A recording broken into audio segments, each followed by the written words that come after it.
Council for Monday, June 23rd. It is 5:30 p.m. and I will call the meeting to order. Respect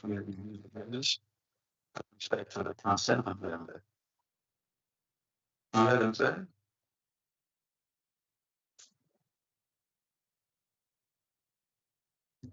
Councillor Hoekstra. Thanks, Mayor Creasy. I move that we accept the consent agenda as presented. Thank you. One last call. Like we're good, please go ahead and vote.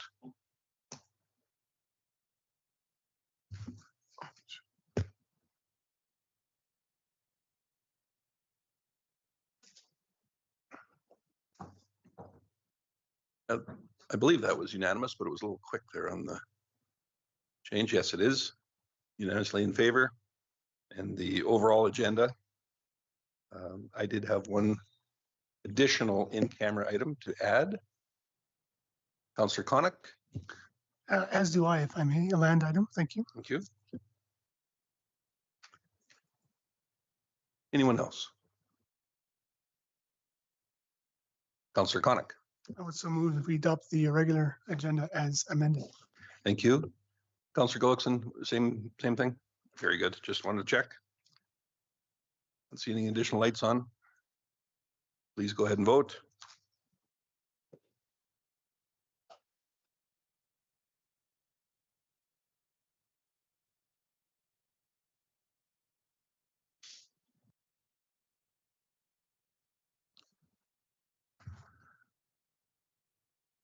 Thank you, and that is unanimously in favor. So then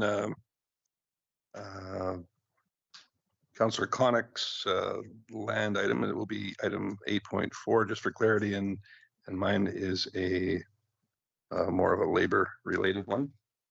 And it will be 8.5. So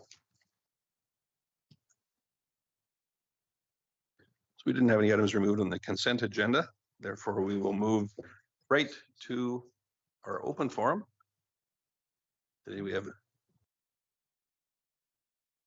and before we do that, we did have one announcement that CEO Gowdy was polite enough to remind me of, and I nearly forgot. So CEO Gowdy, the floor is yours. No problem. Thank you. I wanted to introduce to them in the council and Lisa May.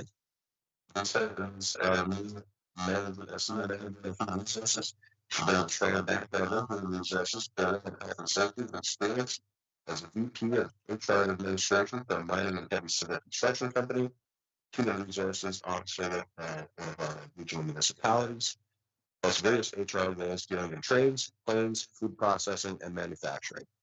Also, she has extensive not-for-profit board experience with Mount Royal University, the Kelowna Yacht Club, Rotary Center for the Arts, the Okanagan Symphony Orchestra, and the BC Soccer Association. Known for leading enterprise projects like UKG and safety software implementations. She's excited to work with council and administration, and we're excited to have her on board. So please welcome Lisa Murray. All right.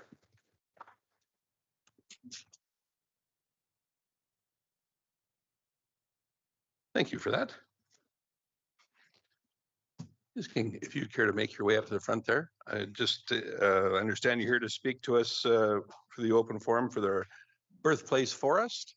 And for the record, I'll just have you use the microphone there. When you turn the button on, it'll turn red. That means things are recorded so that people at home and behind you can hear you, and you can adjust that microphone a little closer to wherever suits you. And you're certainly feel free to either sit or stand, however you prefer. Is that on? Is that? That is definitely on. And whenever you're prepared to go, as was outlined, you've got 5 minutes and the floor is yours. Thank you.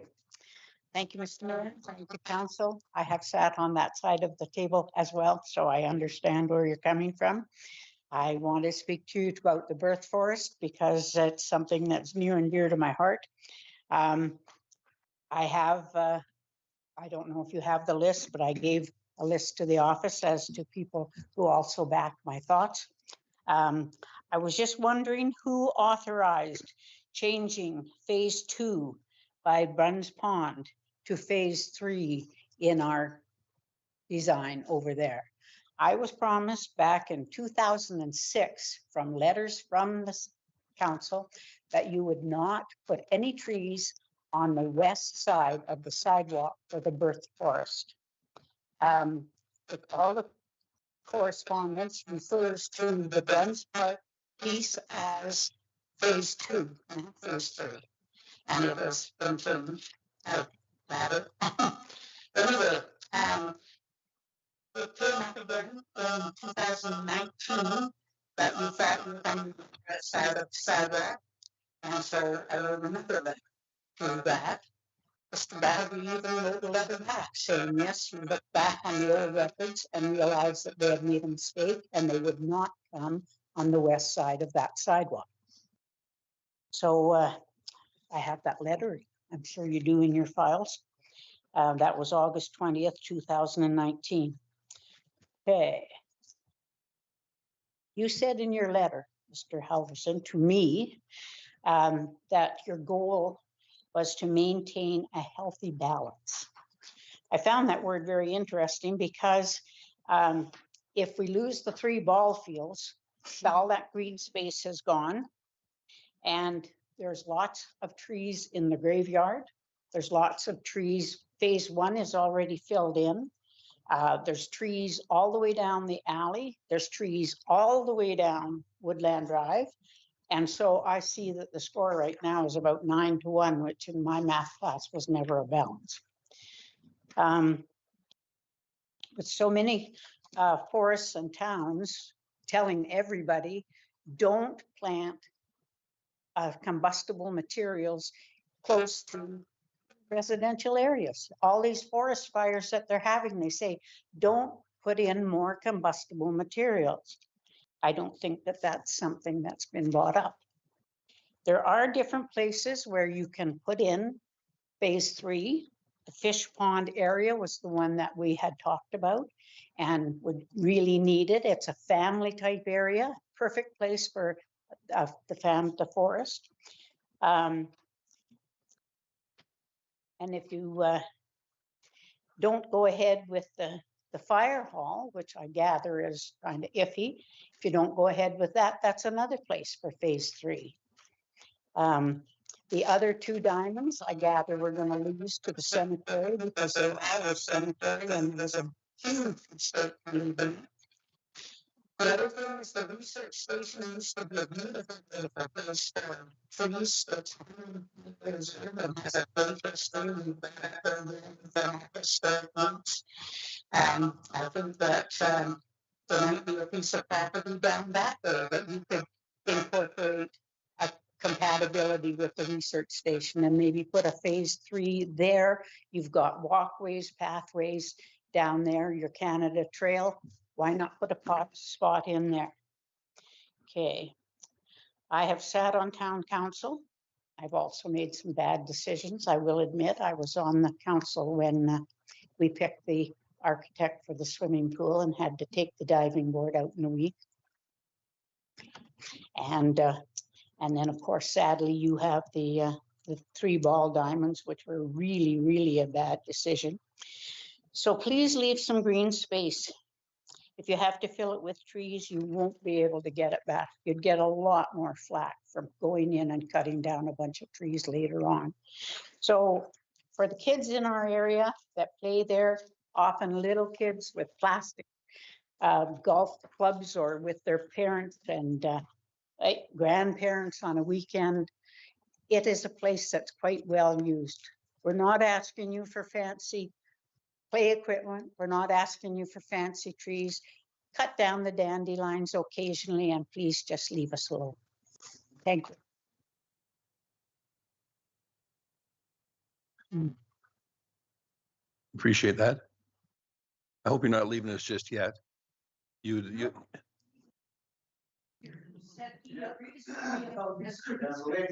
All right.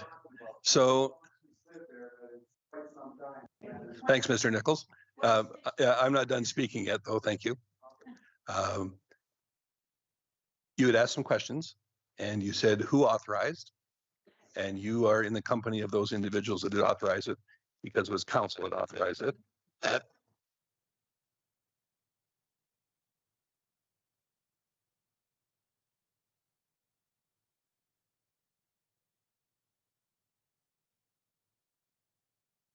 reduce the number of runs park to 3, which has been 2 for 19 years. I would suggest that that was certainly an administrative item, regardless of the numbering of it.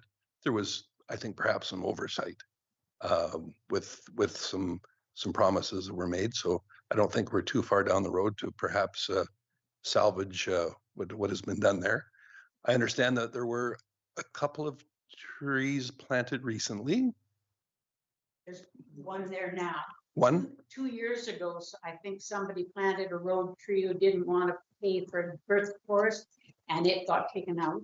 That was in 2023. okay, So that taken out, and now there's another one in there. okay. So with the trees that are there now, are we okay to leave them as it is and just not add any more? Would that be reasonable? There's only one tree. Remove it. Okay, Yeah. and that has been recently added. That will never be planted. And it's a very safe place for kids to play. As you know, there's a berm and the trees on Woodland Drive. It's a good, safe place to play. They cannot play over at runs. That's super dangerous. There's 2 roads and a pond, but it is a great place to sit and bird watch, and there's benches and your Japanese dolphins there. Oh, no, I understand. I'm just trying to come up with some compromise here so that everybody can be reasonably happy. In saying that, in fact, council did authorize that. I think perhaps there was some poor communication on our end about the intent of some of that area. Somehow But it's only 6 years ago since we had the letter. no one's doubting that. That's fine. No one's doubting that. As I said, there was some miscommunication on our part. So we will go about rectifying this as best we can. And I think it's safe to say that there will certainly not be any more trees added on the west side. And I was under the impression there was perhaps a few more trees added than this one. However, I'm going to leave it to administration to come up with a compromise here that everyone can live with. CAO Gowdy? Okay, I might need a little bit of help from Director Halderson. Do you recall when this item most recently came to council and the change in phases occurred? It's during your time here. Yeah, I went from, I think the switch phase to phase 3. And I switched that phase down. Yeah.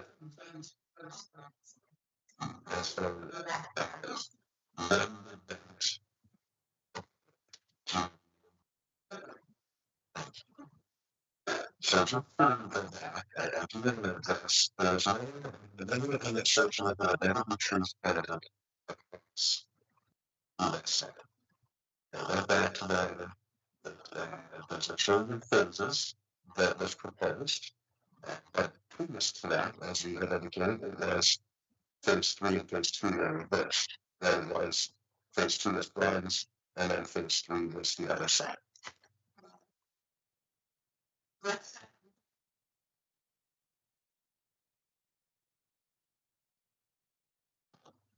So, 7, I have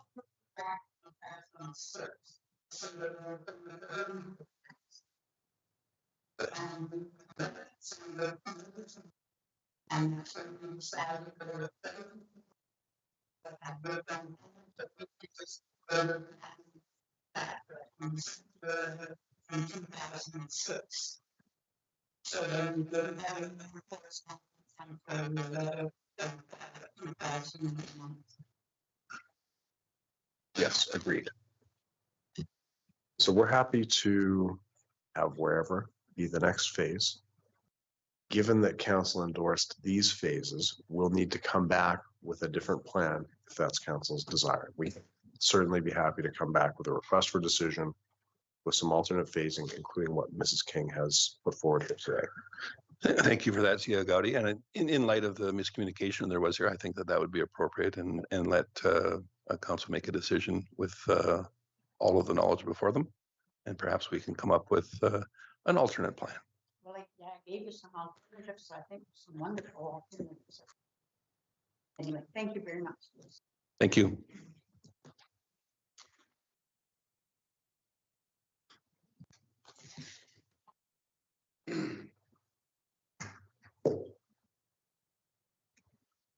Next up, we have got a presentation by some gentlemen at the back of the room. If you'd care to make your way up on behalf of the Kinsman Club of Lacombe. They are here for the Kinsman 75th anniversary project. Certainly not strangers to this room. Darcy Stingle, Jason Lunn, and Lynn Kempt, all 75th anniversary committee members, and Mr. Stingle as the committee chair. We appreciate you coming before us, and just a reminder to use the microphone, please. Let's give it a push there. Here you go. The floor is yours. Fantastic. Mayor, council, administration, and adoring public. We are here today on behalf of the Lacombe Kinsman Club to bring forth the consideration of council administration. It is the Lacombe Kinsman 75th anniversary project. The anniversary committee, of course, being chaired by myself and with members Lynn Kempt and Jason Jigger Lunn with us here. A little bit about the Lacombe Kinsman Club, established in 1950. We celebrate 75 years this in 2025, with our current membership nearing 50. I think last count was 47 or 48, with a lot of prospective members and with many former members being prominent community builders here in Lacombe. We're actually happy you brought HR in today for our presentation. We'll keep it good. Our 75th anniversary is an important milestone for our club. Service clubs reaching that milestone are fewer and further between, and we know that the stats and data show volunteerism in general, not just in our area, but across the nation, is in a degree of decline. So to celebrate 75 years for us is an accomplishment. And we hope to be around for our 100th and 125th, et cetera, et cetera. So we struck a committee and we were seeking to do a larger project in celebration of this anniversary, but we didn't want to overcommit and overextend with our other community needs. The Lacombe Kinsman Club holds many annual fundraisers, and we divvy out lots of standing donations to scholarships, to sports teams, to various sponsorships and groups. So rather than put all of our eggs into a 75th project, we decided to identify an enhancement to a previous kin project as a way to bring full circle a recognition of our commitment to the community. Ball diamonds.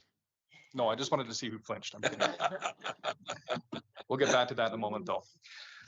We have a history of recreation. Of course, the Ball Diamonds, the rodeo, the Kinsman Aquatic Center, the Cliff Lee and Don Hay Kinsman Parks, the skateboard park, Everybody's Playground, Terrace Ridge Playground, Emmy Global Athletic Park, numerous sports teams and equipments and scholarship supports. And that extends to Lacombe County as well, recently to the village of Clive with assistance in a playground and ice plant at their arena too.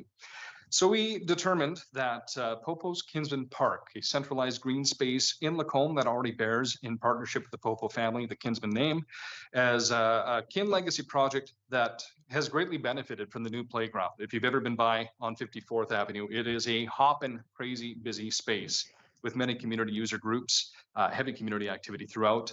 And we hope that as a continued green space, it is a prime location for Blaze Forest expansion, amongst other things. We would propose an improvement to the momentum that's been generated so far. And I think on the overhead screen there, you see our proposal is a 410 plus or minus linear feet of paved walking path, a shelter, and some landscaping improvements on the west side of this park, as what we would describe as maybe phase one of some serious attention over the next 2 decades that Kinsman could contribute to the Popo's Kinsman Park. The plan came together for numerous reasons. In addition to the playground activity, we realized that the park itself, although beautiful, is not very accessible.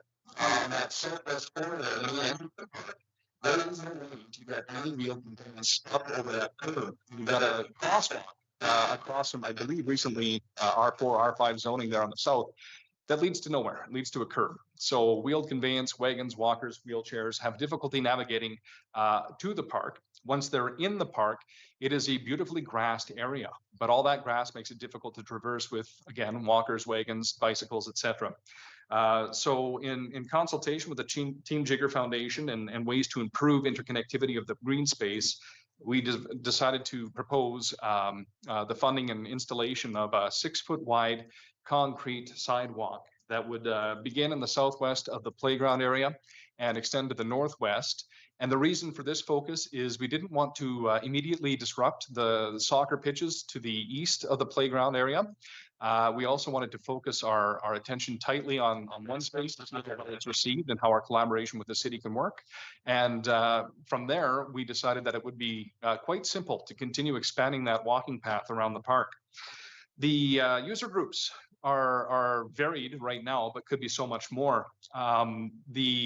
The walk path is one element of it. The shelter there is another piece of it. And no shame, we literally stole the measurements from the Len Thompson Pond shelter up there. For crime prevention, it's wide open. It provides shelter from the elements as well as heat. It provides accessibility, and it provides a space for the community to come together and gather regardless of mobility or restrictions in even finance. We talk about accessibility, we think about mobility challenges. When I was a child, we had many birthday parties at Michener Park and Popos because we had the public infrastructure. We had fire pits, we had campsites, we had shelters that have slowly disappeared over the years.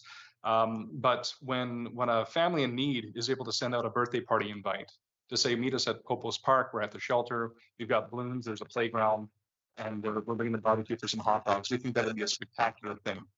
Additionally, there's a groups to be hundreds, block parties, school groups, state fairs that can use the space. That's part of the reason we wanted to extend the path of everybody to ensure that the Lacombe, James McCormick, Upper Elementary, those centralized schools would have perhaps an easy way to access an outdoor green space that is away from the school grounds, but could also help to augment the learning experience with biology, outdoors, nature, etc. We believe it aligns with a lot of the city's policies and plans, and we are hoping to perhaps expand that walking path to certainly navigate the perimeter and provide even seniors with a nice level walking space where they can be outdoors. I've talked to seniors. They don't want to be mall walkers. They don't want to go inside. They want to enjoy the outdoors, but they don't trust themselves around, for example, Crana Lake with the roots and hills and inclines at times.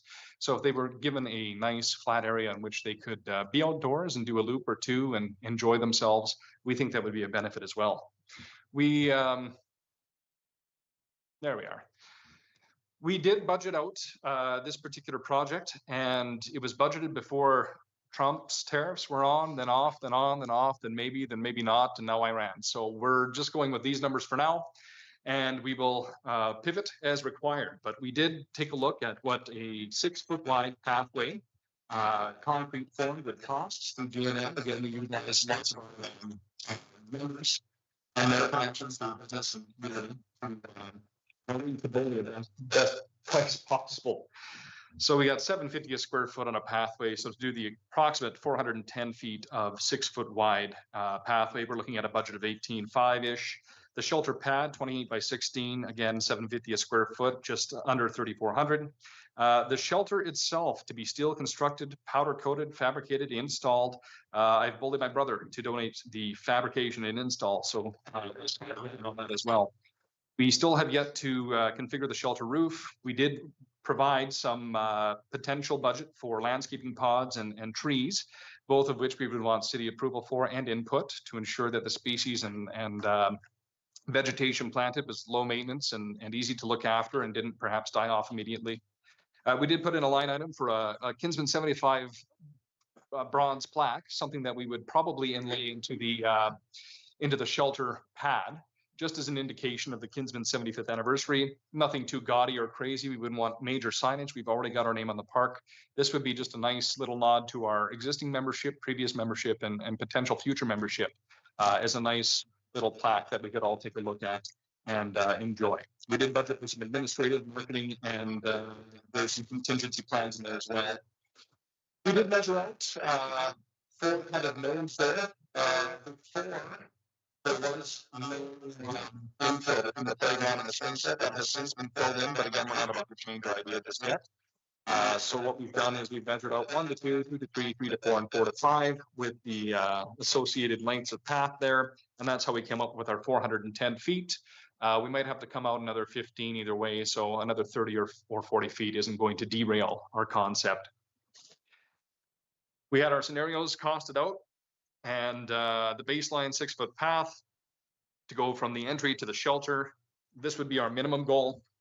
Fundraising 23,636. Scenario 2 would be our actual goal, which would be to take that pathway to the northwest of the playground to include the shelter roof and path. And then scenario 3 being the full path, costed at 38,900 or 38,396. So those above scenarios are full cost. Those do not include the vendor discounts, gifts in kinds, community contributions, or factor in sponsorship packages or recognitions available through our own networks. Economic uncertainty in the global supply chain may adversely impact the projectability, so we do have a 20% contingency budgeted for. And additionally, park benches, receptacles, and other civic amenities common to the park or playground have not been included, though may certainly add to the scope of the project.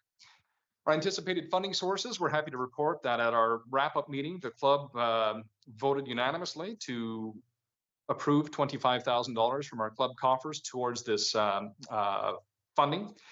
We understand the City of Lacombe has a community builder grant that we will be applying for, but are not reliant on, and that is budgeted for $10,000. Other grant funding, again, through the Team Jigger Foundation, Pembina was able to supply us with $5,000 in consideration of the walking path. In their words, they thought it was just a simple, brilliant message to include everybody. It's just a sidewalk, but a sidewalk says you belong, welcome, you can get it. So they look all of that. Gibson Pine, the children we already funded the 10,000. So again, any additional fundraising today, we're working with about a $40,000 budget, which we feel is ample to be able to complete this project as presented. Some notes there. Again, the city funding may fluctuate pending approvals. Again, not reliant on that. Grant funding may or may not materialize. Gifts in kind may or may not be enhanced. And community fundraising may also include some private donors or corporate and legacy donors, including corporate sponsors and kin families. Jigger and myself being second-gen kinsmen ourselves, we have familial ties to the success and contributions of the club. There is also a potential for specific asks made of community members as the project grows and evolves. And we do have planned in November a 75th Gala celebration in which attendees may wish to contribute to an ongoing project, which we may earmark to be this particular project. So for the future, we're looking at extended walkways to interconnect the entries and improve access to all areas of the park, to incorporate additional shelters, benches, landscaping, and amenities. We could design an outdoor classroom space, some permanent or semi-permanent staging, implement art installations, the birthplace forest, edible plants. I mean, there's great potential at this, in our opinion, underutilized piece of land in the center of our city that once developed further could truly become a gathering point for many of us. We made a presentation to the Lacombe District Recreation Parks and Culture Board earlier this month. The result of that presentation was a motion that Lacombe District Recreation Parks and Culture Board support and principal and competence and conservation for the future development of Spending Park represented, with some of the concerns primarily being around parking and eventual access if we begin to develop the space into a large community gathering area. We know that the Les Weekend Park has the music in the park, is well attended, but it would be wonderful to begin identifying and developing and integrating additional green spaces to become secondary, tertiary gathering areas for our community. There's a shelter example that's, again, stolen right from Len Thompson Fishing Pond. Those measurements that we've discussed are essentially based right off of that. We're talking about a shelter that includes an extended pad so that you could accommodate picnic benches, outdoor seating, indoor seating, and it eliminates the need for any kind of chimney or venting along the top should somebody wish to bring along a portable fire pit, barbecue, et cetera, et cetera. And there's just a quick mock-up of the gazebo. Initially, we had planned out a large Les Walker style hexagon, and then we started costing it and decided that again, we couldn't extend ourselves too much into a larger project, and that we better balance our annual commitments with what we could accomplish as a club this year. So given this presentation and our collaboration and information shared with the Parks and Culture Board, I suppose on behalf of the club, our ask this evening is that council consider the approval and collaboration with the Lacombe Kinsman Club in serving the community with this proposed enhancement to Popos Kinsman Park in celebration of our 75th anniversary, and that council consider future collaboration with the Lacombe Kinsman Club in the further development of the park. We would love to revisit this in 3, 4, 5, 6, 7, 10 years. And see what more we can do with community feedback and input. We've heard from beach volleyball courts. We've heard from pickleball courts. We've heard from people wanting a bunch of different amenities that we could improve. And we do believe that the enhancement of the space would be a deal for many of those items. And we understand that decisions are made and it needs to happen, and regardless of our previous years, we're moving forward at a fresh step. However, we would, should we proceed with this improvement, and perhaps not on behalf of the Kinsman Club, but on behalf of every community organization, service club, group, church, anybody who contributes to public infrastructure or improvements or enhancements, physical property improvements, we would like to ask that council consider registration of instrument on this title, naming the Lacombe Kinsman Club as a party of interest, so that future discussions would include us as a seat at the table. Or in failing that, that council would develop a policy for collaborating with community organizations on those land improvements, commitments, and expectations. And this would be to ensure that future councils have a benchmark or a guiding post in future considerations of development. We'd all like to think that the Popos Kinsman Park would remain a green space forever and always, and that might be the agreement of this year's council or next year's council or next decade's council. But over the years, as time fades and memories fail, they do. We would like perhaps in writing or some form of written agreement or acknowledgement that what we propose here, this isn't necessarily a kin vanity project. This is a representation of the fundraising and the resources of our community, and it manifests itself in amenities that we feel would greatly benefit the community. I guess a final ask would be to take a look at that apron as well. We didn't budget for access on the southwest into the park, but considering there is an existing crosswalk that leads to a curb that perhaps in conjunction with this development, the city would consider funding a curb improvement to get to the entry, and then from the entry onward, we would fund the construction and installation of this concrete siding, which we understand is further stronger than they understand. And we realize that once turned over, it does become a city responsibility and liability. So we would be very conscious and careful in the considerations of ongoing maintenance, hence our proposal of powder-coated steel. We wouldn't propose any wooden installations that would rot or require yearly or biannual maintenance. We would also ensure, again, back to the vegetation, that they were perhaps drought resistant, low watering, low maintenance, and that this path would stand up to having a skid steer brush, etc. We feel 6 feet wide with the single pass, maybe 2 passes if required. But again, we're cognizant of city resources in the maintenance of a developed piece. So that is our presentation, and we would ask council and Min if there's any questions that we'd be able to maybe help answer. Thank you very much. Did either of your partners have anything to add? Yeah, when I challenged the city council and city administration to do chairware, kindly drop chairs off and the packages, so you can maybe try to put that in the 2 hours when you're in the chair to see if you can access the park. We appreciate that notice. The package actually went across my desk today. That might be an item for council a little later. Thanks for the reminder. And no, you're good. Well, other comments? I think your team covered it quite well. Lynn's the must-have. Does have any plans to bring back the the concrete inglue and the turrets and numerous installations. I think it would be an excellent way to collaborate with multiple user groups. We don't claim to have ownership of the space. It does have the Kinsman name, and that's a legacy in itself. But we would be very happy to see This space, the trees, they fall down. Every windstorm that blows through, we anticipate another one collapsing and either on the golf course or in Popos Park or along the research station. And wonderfully, they're reconstructed into works of art, but even those aren't immune to damages and further rot, etc. So we think this would be a brilliant place to collaborate with a different place for a birthplace forest recognition. Enhancements to edible gardens, increased awareness on what could be happening here, and the proximity to the schools would more than welcome. And we see daycares there all the time.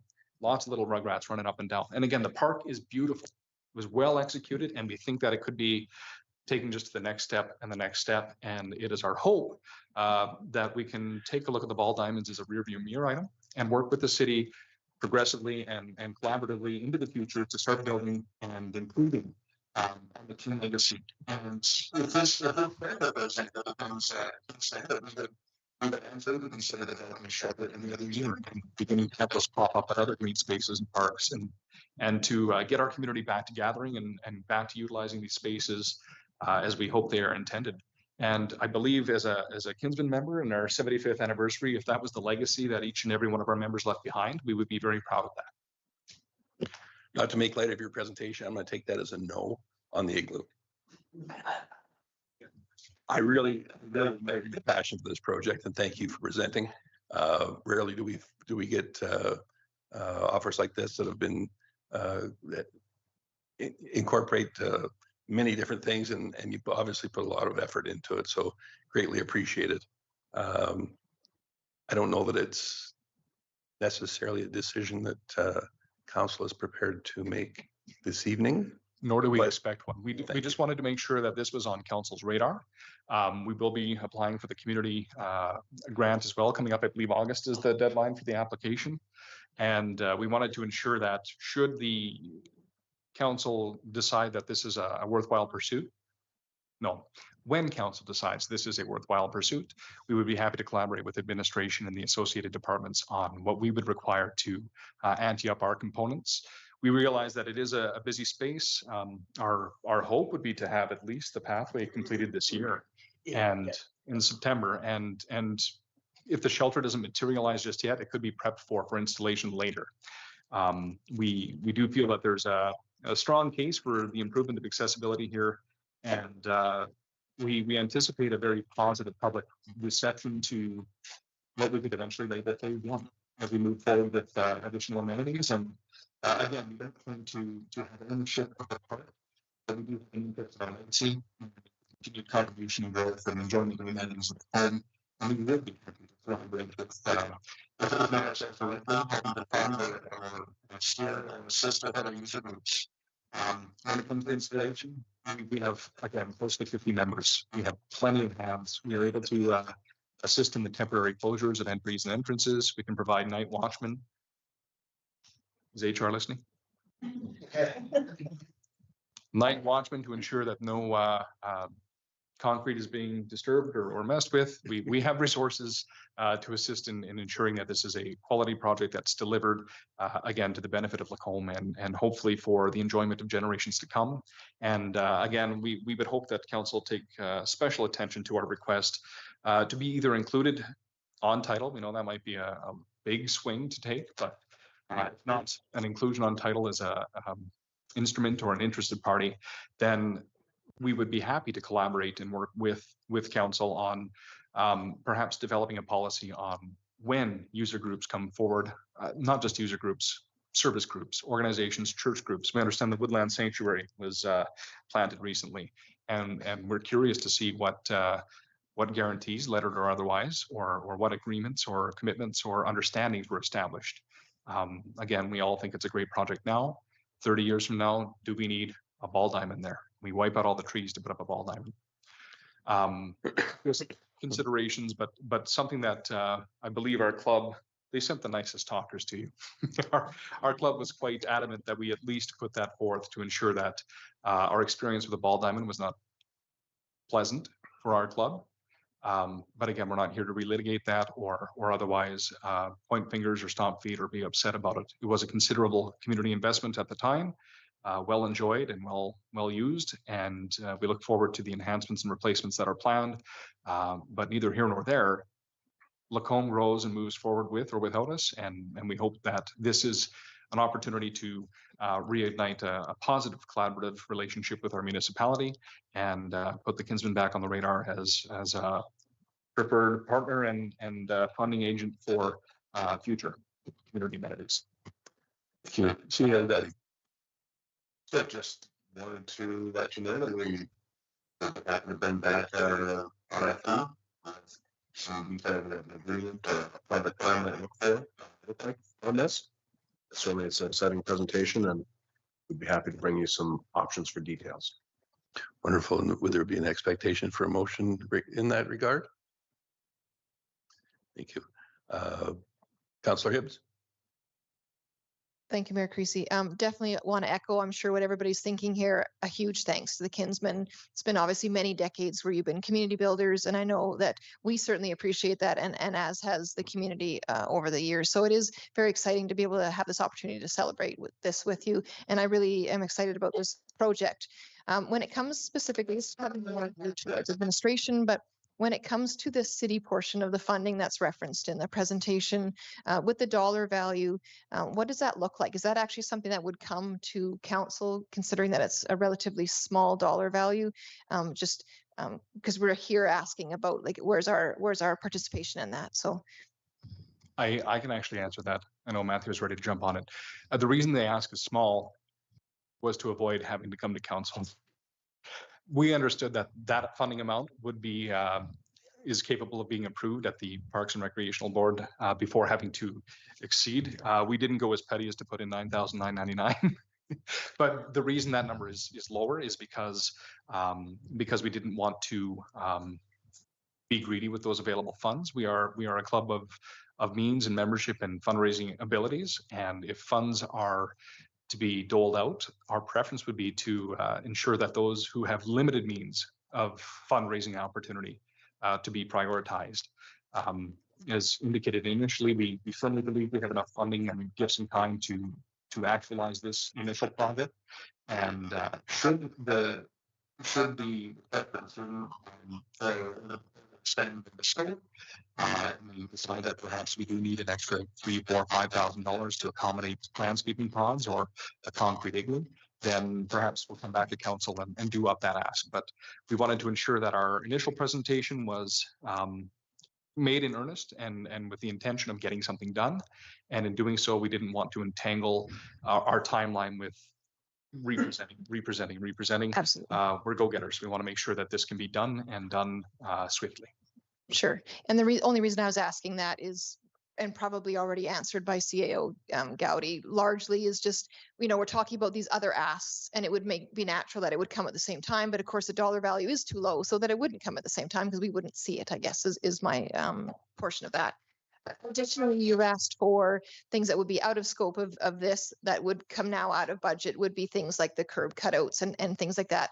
And again, relatively small dollar value, although they're surprisingly expensive, but obviously makes sense in this project and definitely would be something that I would support. But I'm sure that that would be something that would, if it had to come to council, but I think that that's a project that's probably something that could just be decided at administrative level. So again, we wouldn't be seeing that. But I would like to make the motion that we discussed earlier so that we could support, those asks that you've investigating, what that might look like going forward, whether that's policy, whether that's something legal. I'm not sure what the right answer is there, but it's definitely worth exploring. And obviously not just for the Kinsmen. We're lucky in this community to have quite a few organizations that are willing to invest and create projects that are then in turn obviously held over to the community at large, the city, to take care of. And that's probably a good idea to explore that a little bit more and see what that kind of looks like, so that we don't have hard feelings or miscommunications on when something is set up and the understanding was this, but it was verbal maybe and it wasn't really written down. And I think that's just really wise. So I definitely would like to make that motion. I don't have the wording, and I'm sure CEO Gowdy will be able to provide that. Council administration to return the matter of the Kinsman 75th anniversary project. Council is supporting the request for decision. That's exactly what I'm saying. So move. Counselor Ross. Thank you, Mayor Creasy. Once again, I'm always extremely strong supporter of volunteers and organizations that contribute to this great community, but would also like to see administration, perhaps is there any way that we could contribute a gift in kind? Obviously coming off the street, you know, that's, I think we could do far better in the future as reviewing our sidewalks and intersections for accessibility. You know, if it's not now, should, you know, part of it could be, you know, gift in kind as responsibilities of the city that could be positive move forward in that area to make them improvements.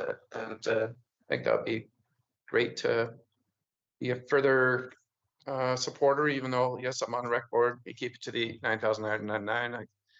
I hear you, it's faster. But anyways, I'd just like to hear some thoughts of coming back with some gift in kind. Anybody else like to speak? Counselor Gullickson. Thank you, Mayor Creasy. Obviously, I think you're a great organization and the work you do is really important to our community. And I support this project 100% and look forward to my time in the wheelchair for 2 hours, which will give us just a little tiny hint of what life is really like.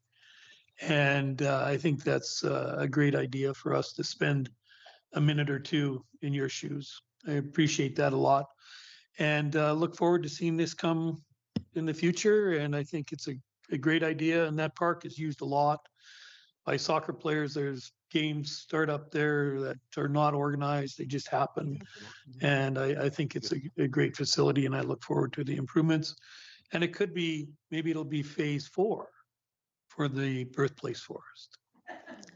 Or maybe not, maybe phase 3, because phase 3 isn't that great anyway over by the pond.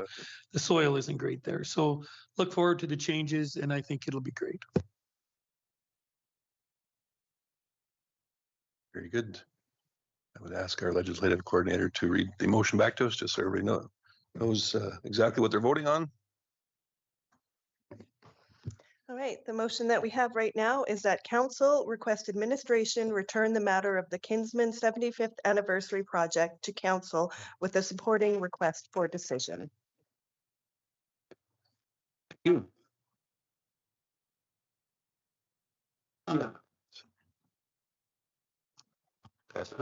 President Kunze. So the request for the decision also include that it ask the city to deal with the curb that is there rather than an accessible entry? Because this project does not actually, it hints at it, but it doesn't have it as part of it. Yes, we'll include the cost to remove and replace with a accessible air ramp at that location. Okay. And thank you for your presentation. Very good. If that is all, you can proceed to vote.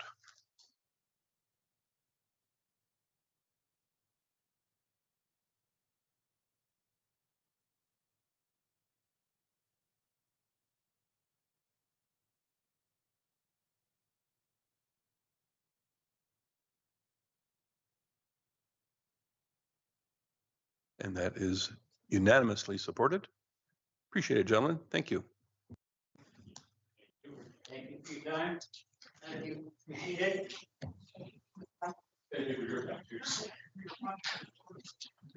Miss King, Mrs. King, Susan. Mrs. King. Susan, could you hold on just one? No, just give me one moment. I gotta bring something up with council that I think you'll want to be here for. I would feel bad if you left and then. See you, Gowdy. Yeah, so as I just previewed, I unfortunately need to return to the open forum item with your grace to do so. Unfortunately, I was as prepared as I would like to be for some of the things that don't fit the concerned. And so I feel that I gave you some advice that contravenes your procedural bylaw. And so I'd ask for your help in looking at it a little closer. So Councillor Hibbs reminded me that on February 24th was the date that we previously brought the item of the birthplace forest to the council. In that in that request for decision, we did note that originally in 2006, this Lincoln Park west of the cemetery was designated as the birthplace forest. However, on November 20th of that year, the motion was amended to allocate only the eastern portion of Lincoln Park for the forest, with plans for phase 2 to be developed northeast, in the northeast corner of lot 34 ER. That's the Bruns Pond area. So that information was before council in February, late February. From that, there was a unanimous motion that council approve the expansion of the birthplace forest to the west of the path at the current location, situated on the east side of lot 1 MR. It describes the current location as phase 2. Additionally, that lot 1R block 6, this being the Bruns Pond location, be designated as phase 3 of the birthplace forest. That motion was unanimously endorsed by council. And so to return, as we did, to a previous decision, within 6 months, as motion be made from the very member of council on the first motion, it's the February 24th motion. That is then supported by 2/3 of council, being 5 and 7, to reconsider that motion. And then we come to the reconsideration motion to see if that passes on a simple majority. And so much as I not desiring to be obstinate here, we are happy to do whatever council desires. I do want to put you on side of the procedural bylaw. So I think that an official motion directing the reconsideration of that motion would be appropriate. Thank you for that, CEO Gowdy. The legislative coordinator and I were discussing the motions that should be involved in this as well previously. I'm glad you brought it up. I think that's the proper route to go. We're going to end up in the right place when it's all done, but we have to pass a couple of motions to get us on the right track. That's not a big deal. Councillor Hibbs. Thank you, Mayor Creasy. If it's appropriate, I would actually make that motion. I was actually the one that moved the original motion, so I think it would be fitting that I am now definitely reconsidering that decision.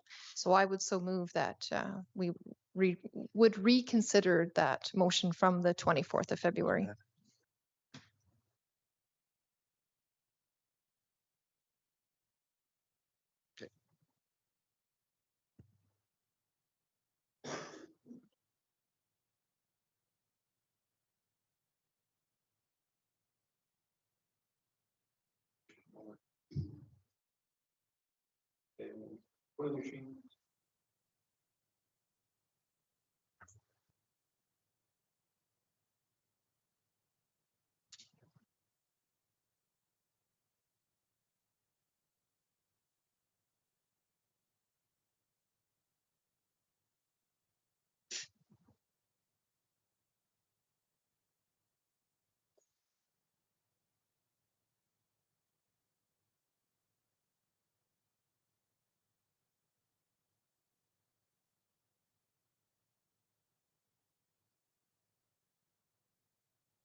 And once it's read, could I just speak to it briefly as well, please?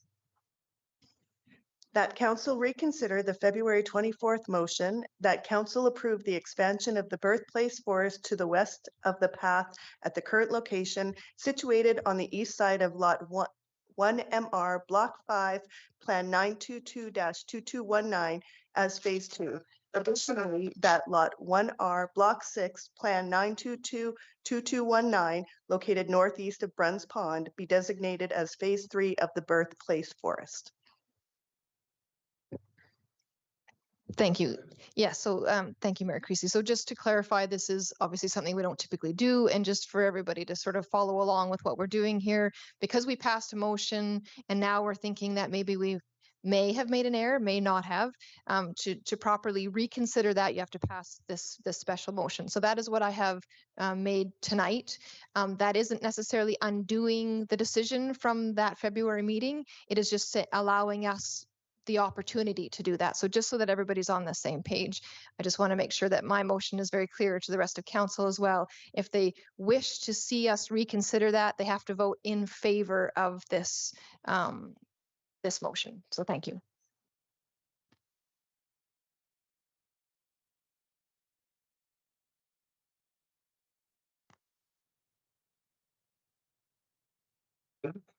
See you later.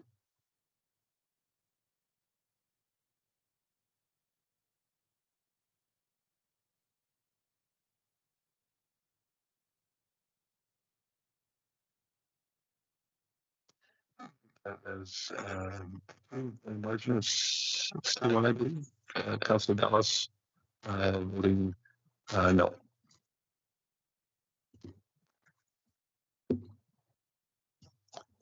CO Gowdy. So now my recommendation would be to consider a motion as follows. That council request administration return the matter of the Birthplace Forest phasing to council with a supporting request for decision. Thank you. Who would care to make that? Councillor Connick. Just further clarity to that motion then, so would that include alternate sites?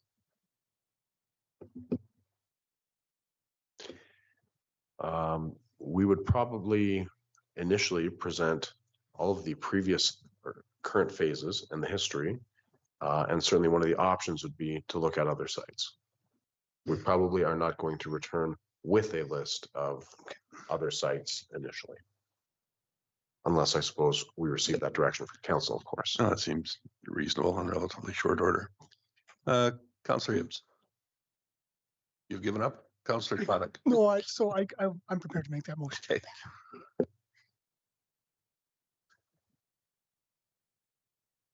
Would anybody care to have that motion read once again? Or any other comments or concerns?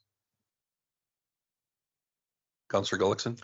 Thank you, Mayor Creasy. Just clarification, this is not making that decision at this time. It's just coming back to us at a later date. Is that correct?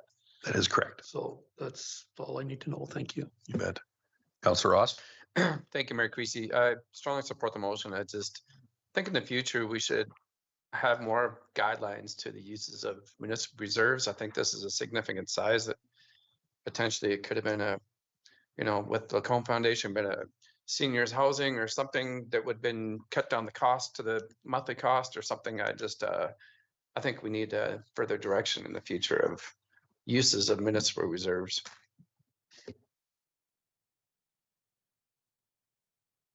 CO Gowdy.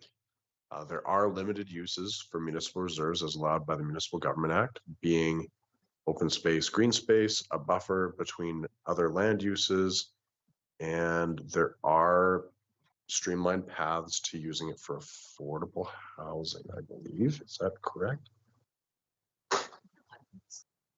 Under very specific circumstances. But primarily your only use and the reason that developers dedicate the municipal reserve is to provide green space and open space for the neighborhood. Councillor Ross. Thank you, Mayor Creasy. As we went to FDM, that was one of the sessions that other municipalities across the country are utilizing municipal reserves to make housing options for affordable uses. So that is what, from the session that I attended, was what other, and obviously is different NGOs. I'm sure that they'll be different for different provinces, but that's addressing them. And that's reason this can contribute that to the cost per month to seniors. So Point is certainly taken. Let's not, however, misconstrue this into this particular property being utilized for that purpose. Because I'm going to go out on a limb and suggest that if trees aren't acceptable, neither is a building.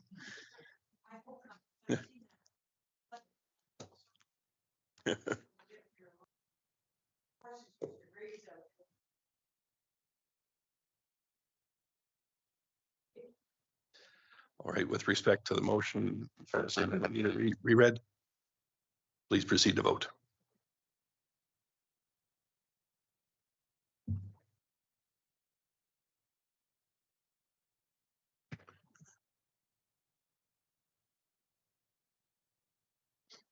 And that is unanimously upheld. Thank you. Look forward to that coming back for consideration at a later date. And we do have another presentation this evening. Item 4.2, Mr. Ron Shepard, who is the director of the Parkland Regional Library, and along with Barb Gilliott, who is the board chair. Appreciate you both coming here and presenting on behalf of the Parkland Regional Library operations update and current initiatives. Take a few moments there to get settled in. And just a reminder to please use the microphone and ensure that the head is on. Please proceed and the floor is yours. This is the clicker. You click. I guess I'm clicking.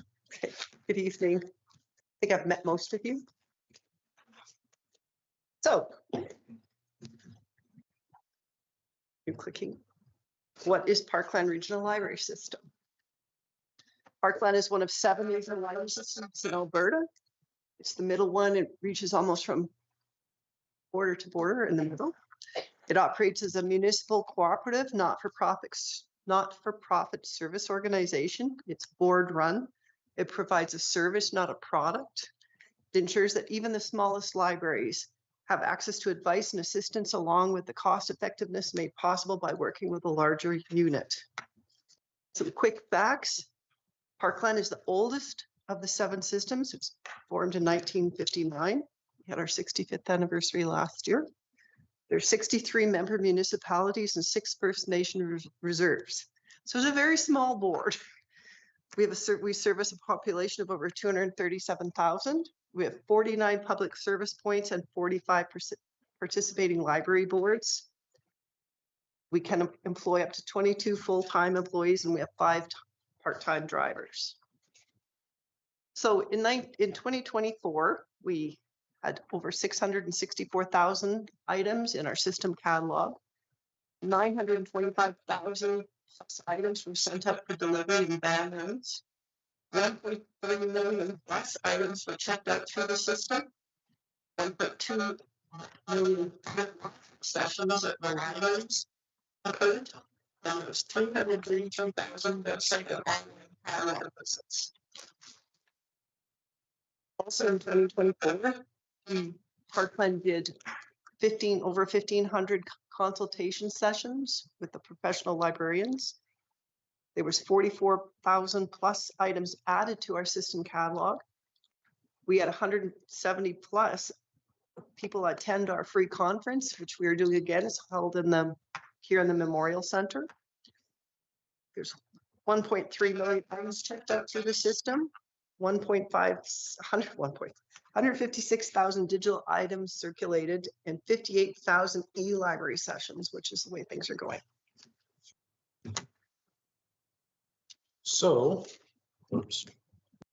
So Barb's told you a little bit about what we've done. So now I'm going to tell you a little bit more about what we actually do, because we do operate behind the scenes. And a lot of people, when they think of the public library, they think of the municipal service. You would think about your own Mary C. Moore Public Library. But again, what we do is we act as the sort of the headquarters. I always use the comparison, if you're talking about Edmonton or Calgary Public, they have a place that is the headquarters for all of those different branches. Well, our libraries are not branches, they're all autonomous, but you still need similar types of services. So one of the things that we do is we provide access to resource sharing, and this can end up by being interlibrary loan. It can be sharing of electronic resources. We make sure that that can all happen, and I'll explain a little bit more how we do that. We also provide the integrated library system, which is really just a great big inventory control system. So when you go to the library and you look up, you want a particular item from one of our libraries, We supply the software that runs in all of the libraries, all of those 49 servants, plus Parkland, so that you can locate what you want to check out, plus you can check it out and keep track of your records. We also do interlibrary loan management, so that's not just referring to the things I described using an integrated revenue system, because we can also bill across the province of Alberta and across Canada. And we broker all of those kind of transactions because there's a provincial software known as Relay, which is another software, they pay for it, but we have to operate it so that when you want something from the University of Alberta or Calgary or any point beyond, we take care of that. And then earlier, Barb mentioned the amount of deliveries that we do. Well, we provide either weekly or bi-weekly deliveries using our small fleet of delivery vehicles, so that all of the materials that are either new that are being shipped to libraries or that are part of interlibrary loan are delivered for patrons to pick up. And it's the same thing with postage reimbursement. So that's another value added that we provide because there is still interlibrary loaning that is simply sent through the mail, particularly if it's national or out of province, or for people who are not able to get to their local public library. So people who might be shut-ins, have physical disabilities or challenges, we reimburse the libraries for those expenses. We provide all sorts of library supplies, including library cards. And we have our materials allotment, which is $1.13 per capita. So that's money that when you as a municipality pay into Parkland, we set that money aside, and then the libraries actually purchase materials against that money that effectively sits on account. And of course, they own all of those items once they purchase them. They don't belong to us. We get a significant discount for our materials purchasing. It's between 41, 42% steadily over the last few years. So that adds greatly to the buying power of libraries. We do all the cataloging and processing. So when you actually have libraries that buy stuff, it goes to their library, they can pull it out of a box and they have the barcodes, the spine, the laminated colors, all of those things. We also provide collections for print-disabled individuals, and I'll mention those a little further along. And then there's the Rural Library Services Grant, which is a direct cash payment that comes to libraries, but it comes through Parkland. And that's because in your case, the county of Lacombe belongs to Parkland, but they don't actually operate a library board. You as a council have your own municipal library board here in town. But because the county doesn't appoint a board, Parkland gets a grant at $560 per capita provided directly by the provincial government for that county population. And then we say every single year, please, Lacombe County, tell us how you want that money divided up. And then we divide that money up and then send it to the libraries directly at their discretion and direction. So we don't keep any of it. Some of the other systems do. And then we also have a cooperative collection fund because now I've talked about van deliveries and all sorts of provincial software for interlibrary loan management, but all of that is costly. So what we do is we have a $30,000 budget set aside because what we try to do is look at interlibrary loan statistics and figure out, well, where are the holes in the collection corporately in all of those 49 service points? And we try to purchase materials to plug those holes to try and reduce perhaps the interlibrary loaning. And again, when we give those items out, they're owned by the libraries. They don't belong to Parkland anymore. So ebooks, this is always an area of interest. We are also the supplier of the ebooks and the e-audiobooks. So whether it's something you download and read or whether it's something that you download and listen to, we provide those to our member libraries. Large print books, we've got over 9,000 of those in our collection because those are very costly. And the way we work it is we put them in blocks so that they can be loaned to libraries. And then when the libraries are done with them, they simply send them back to us because they are a very costly item for local libraries to have, and they might have a fairly limited use in the library. We also have over 3,300 audiobooks. Those are not ones you download. These are audiobooks. They're books on CD. They can expensive. And the same thing with them. Libraries get to use them for as long as they want. And then as they are done with them, they send them back to us. And then again, this reduces the expense that can be reused. over 138 programming kits because we provide all sorts of kits of all sorts of different types to libraries because a lot of libraries don't have a lot of time to plan programs. So whether it's a technology program or a puppet show, or it could be a book club, we provide those kits, same thing. The libraries can keep them and use them for as long as they need them, then they send them back to us because then we can keep recirculating them to other libraries. And then we've got almost 6,000. We supply the equivalent, they used to call them databases. They're not databases anymore, but they're other online resources. So these are not ebooks or e-audiobooks, which you can download. These are things like foreign language newspapers or periodicals. We supply almost 6,000 of those to our libraries. And because we are always trying to find a way to save money, and because libraries are generally all about sharing resources, we have an arrangement with 4 of those.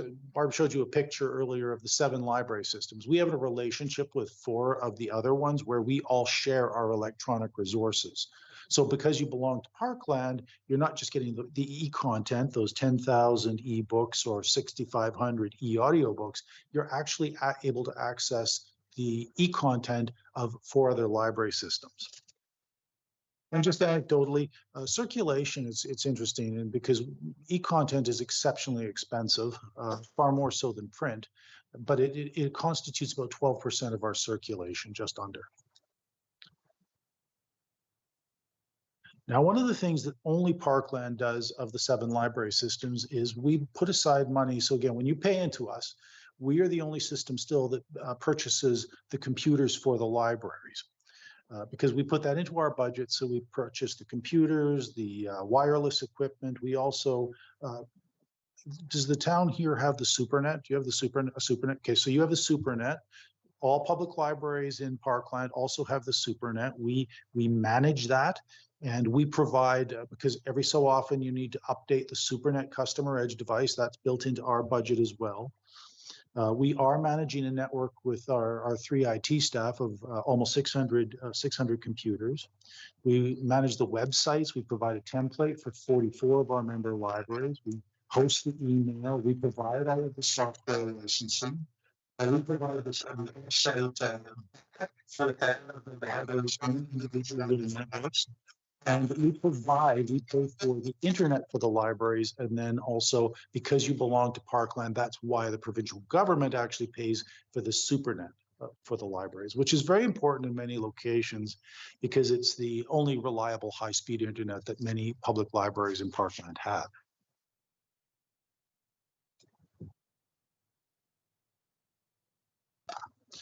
So I mentioned some of the programming kits. So we have over 130 of those, and this is just a very quick example. So it can be virtual reality kits, Dungeons and Dragon kits. We have a ghost hunting kit, which is amazingly popular, not just at Halloween. We have all sorts of STEM educational kits. We have TELUS Smart Hubs, because I do know that the economy being what it is, some people are hurting. So we made an arrangement with TELUS. We have over 40 of them, I think, and we loan them out. Again, so library patrons can use the data that's supplied through the TELUS Smart Hub so that they can do basically they can go online, even if they don't have a home network connection. It's to help people who really can't afford that. We have radon testing kits, which have proved popular. We have all the book club kits that I've mentioned. We also have a couple of laptop labs which go out, and those were also very popular, same as the virtual reality kits, because you can set up all these laptops, and then many libraries have those game nights available, and people play things with those. So then there's the equipment, we mentioned that. Just to give you an idea of some of the training, 27 separate training events. So this isn't just an ongoing consultation, because people call Parkland staff all the time for all sorts of things, whether it's IT staff, whether it's our professional librarians, because we are the primary place through which most of our library staff actually get their professional development. And we held 27 specific training events over the course of last year. And you can see that we've done a lot of work. It seems like we're doing more and more work with boards. That includes Friends of the Library training, collection management training, intellectual freedom, policy workshops. programming workshops, Polaris, which is that integrated library system, that inventory control system I told you about, annual report workshop, because you have to, each library has to file a report with the government of Alberta to qualify for a grant annually, and a lot of new library manager training, because for the last few years, we continue to see an awful lot of turnover with respect to member libraries. It seems like it's just a less stable environment out there than it has been. If I want to know the actual value that we provide, I hope that we do a pretty good job. But this is a return on investment that was for, because we have to wait till the end of a particular year to compile all of the information. So this would be for 2024, and it's our most current one. And you can see that based on the population that Parkland invoiced for in 2024 of 14,229, the city paid in a little over $130 million, $130,000. And the return on investment, based on our best estimates, is about $1 for every dollar invested, over $21 returned.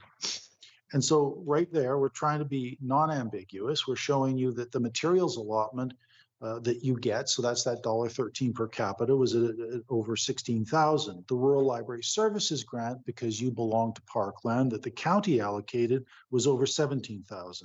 But they also allocated, because they also get materials allotment assigned for their population too, and they told us to assign over $3,600 worth of materials allotment for county population to Mary Seymour Public Library. Now this year, this always varies depending on the amount of computers that we're replacing, because again, we do put that money in. So for 2024, Mary Seymour got over $11,700 worth of computers. That portion of software licensing, because all the business software on those computers is paid for by us, that was over $12,000. And the Supernet connection, the monthly fees for that, because again, you would not get that when you're not part of Parkland, that's worth over $10,000, and that includes our internet that we pay for. Now, the items borrowed, this is the one that most people are surprised at, because this can comprise all materials of all different types that come from other libraries. But when you look at the total number, I don't actually have the number there for, no, we did, oh, hang on here. No, we didn't. We didn't actually show the number that was borrowed, but based on that average cost, there's over $2 million worth of other items that Lacombe Public Library patrons have borrowed from, whether it's within Parkland or from anywhere else in the province of Alberta. That's usually as far as people have to go. So that's an awful lot of materials, but no one should feel bad about that, because no one library can afford to hold all of the stuff that all of their patrons want. And then the other one was digital items borrowed. This one is always tough to calculate, but this one we're saying, again, based on the average cost of a digital item, plus there are a number of items that are provided by the government of Alberta that we can't even cost, that works out to, we're saying, another $600,000. So that's where you end up with a combined savings of over $2,700,000 because you belong to Parkland, for that $130,622. And I'm almost done. And so this is also for 2025. This is something that's similar, but what we're doing with this is Parkland's budget for this year is a little over just barely over 3.9 million. But this is a return on the municipal levy, because you'll see that our requisition, and this is corporately, so this is for all of the municipalities, all 63 of them that belong to Parkland. The requisition is $2,178,000. But then you break it down into the materials allotment for libraries, the Rural Library Services grant, there's the private collection fund, the technology purchases, there's the reimbursement software licensing, building collections, that's the large print and the audiobooks and all the programming kits, the internet that we provide, the e-content that we purchase, and the other things that we're trying to, that really don't go to pay for my salary or the building here in Lacombe. It works out to about a 92% return That's not putting in, that you collectively, as the municipalities are putting in, 92% of it is going back to your library or all of the parkland libraries one way or another. So that's why we're actually very dependent on the provincial operating grant. Now, this is actually something that's brand new. Well, it's not brand new, but there's something brand new about it. This is a comparison table that is provided by the government of Alberta. And it's the library system revenue sources. So this is comparing us, well, comparing the 7 library systems with each other. And so what you'll see is that Parkland in 2025 charged $981. And this is the first time we've actually made it to number 3. We were always the second lowest when it came to total revenue or total gross funding in Alberta. But we barely eked out and edged out the Peace Library system. And we barely made it above the provincial average. Now, the thing that I want to point out about this is that only Yellowhead and Parkland don't actually charge municipal library boards. That's that center column.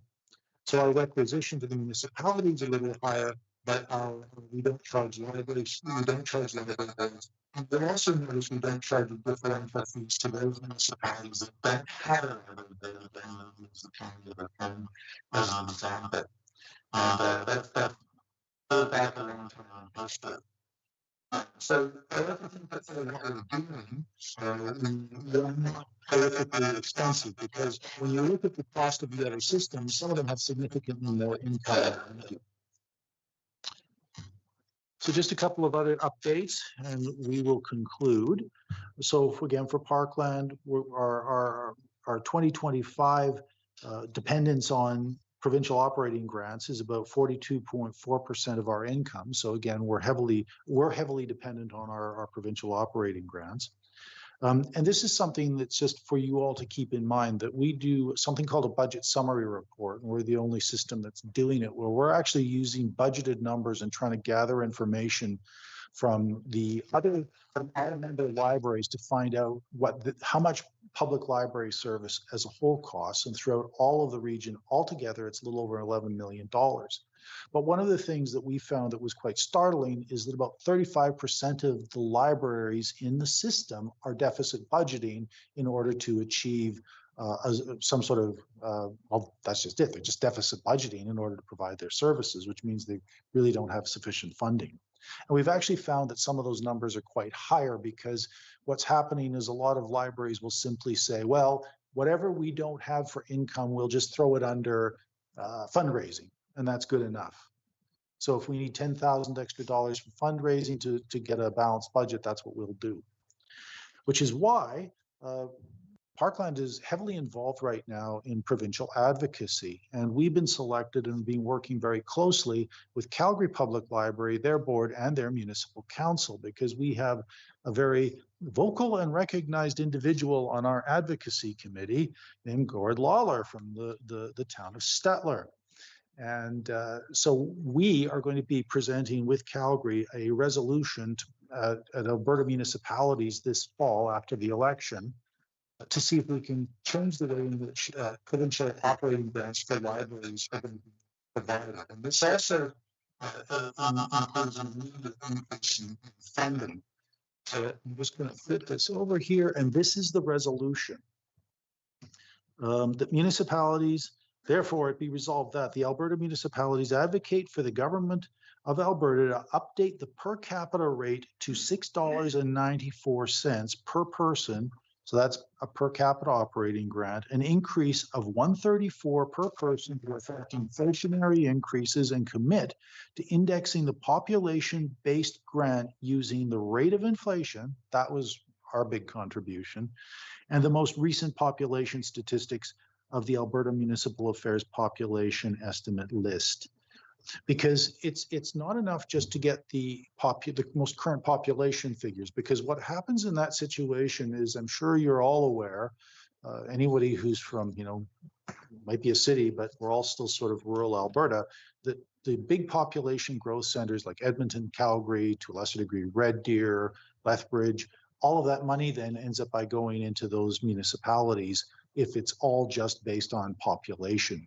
So what we're asking for, and we had it added to the resolution, was that there is also some sort of inflationary recognition, so almost like a COLA, a cost of living increment, because the dollar that we get now doesn't buy as much as the dollar did 10 years ago. So what we want is both an inflationary adjustment as well as current population. Now, whether this actually works or not, we just need to bring this to the government of Alberta's attention, because again, it will, given that, as I said, we know 35% of our member libraries are deficit budgeting. This is important because we don't want to have to, and it's not just us, we don't want to have to keep going back to municipal councils, and we could use some extra money to be able to plan something that's a little more predictable. So I would ask that you also at some point, should you have the opportunity to do so, please support that motion because it'll help everybody. And do you have any questions? Perhaps we're not as exciting as Kingsman. I don't know about that. We appreciate you coming to keep us up to date on what's going on in the Parkland Regional Library world. Councillor Dallas. Thank you, Mayor Creasy. Yeah, thank you for attending. We're grateful to have you, and I think the Mary C. Moore Library is grateful to be a part of this association, and I know we use you and rely on you. I have a question regarding the library system revenue sources. And so my apologies for just not understanding. When you said the revenue source, the library board is zero and that you don't charge the library board, can you explain how that is a funding source for me?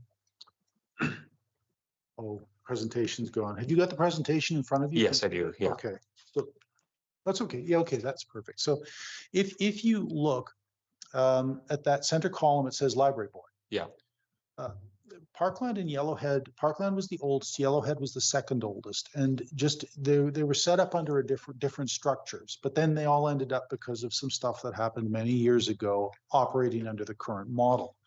The other systems all were set up where this was just the way they were organized. They charged the municipality a certain amount of money, but then they also charged the library board money, and that became part of their general revenue. Because Parkland and Yellowhead way back were actually funded through school authorities, we never did that. So then when we had to adopt the current model, we just stayed with just charging the municipalities.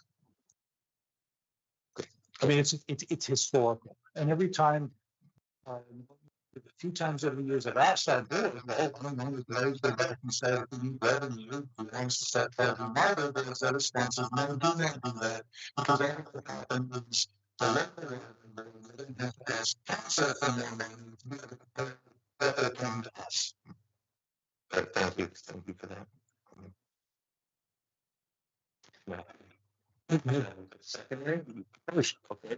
And so I believe this answer is I don't know if it's in the MBA but we cannot have, I would say, regional librarians that manage multiple branches. Each individual library is required to have its own separate management structure. I'm just curious if that was something like Parkland Regional would ever look at, is one person manages 3 libraries in a region and does that, and then it reduces the cost on municipal libraries across the province.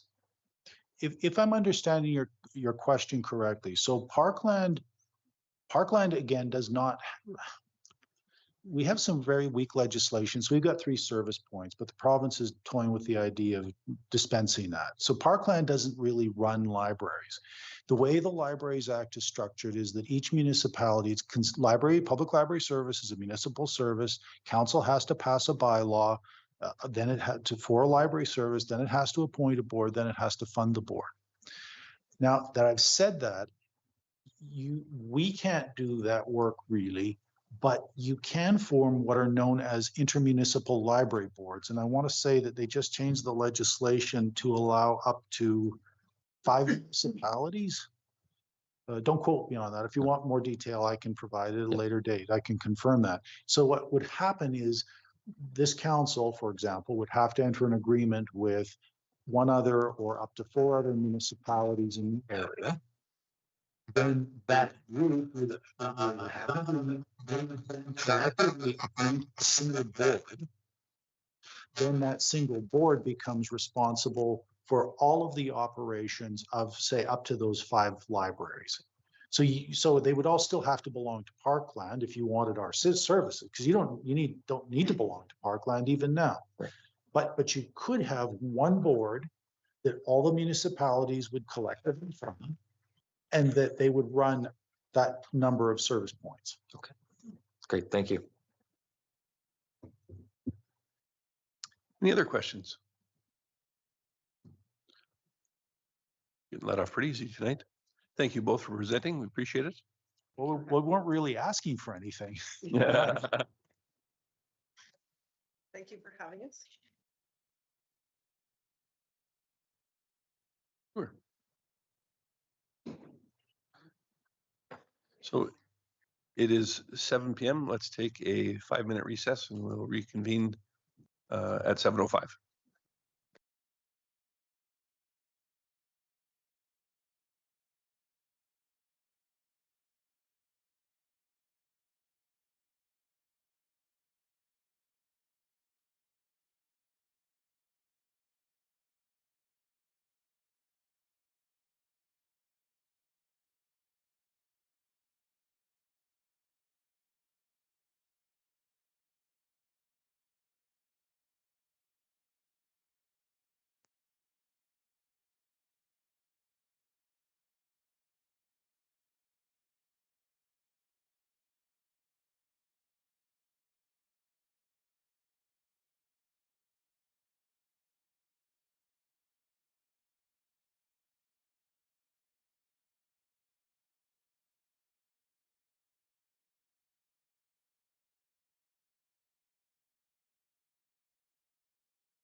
A couple minutes past our 7:05 to reconvene, being 7:08.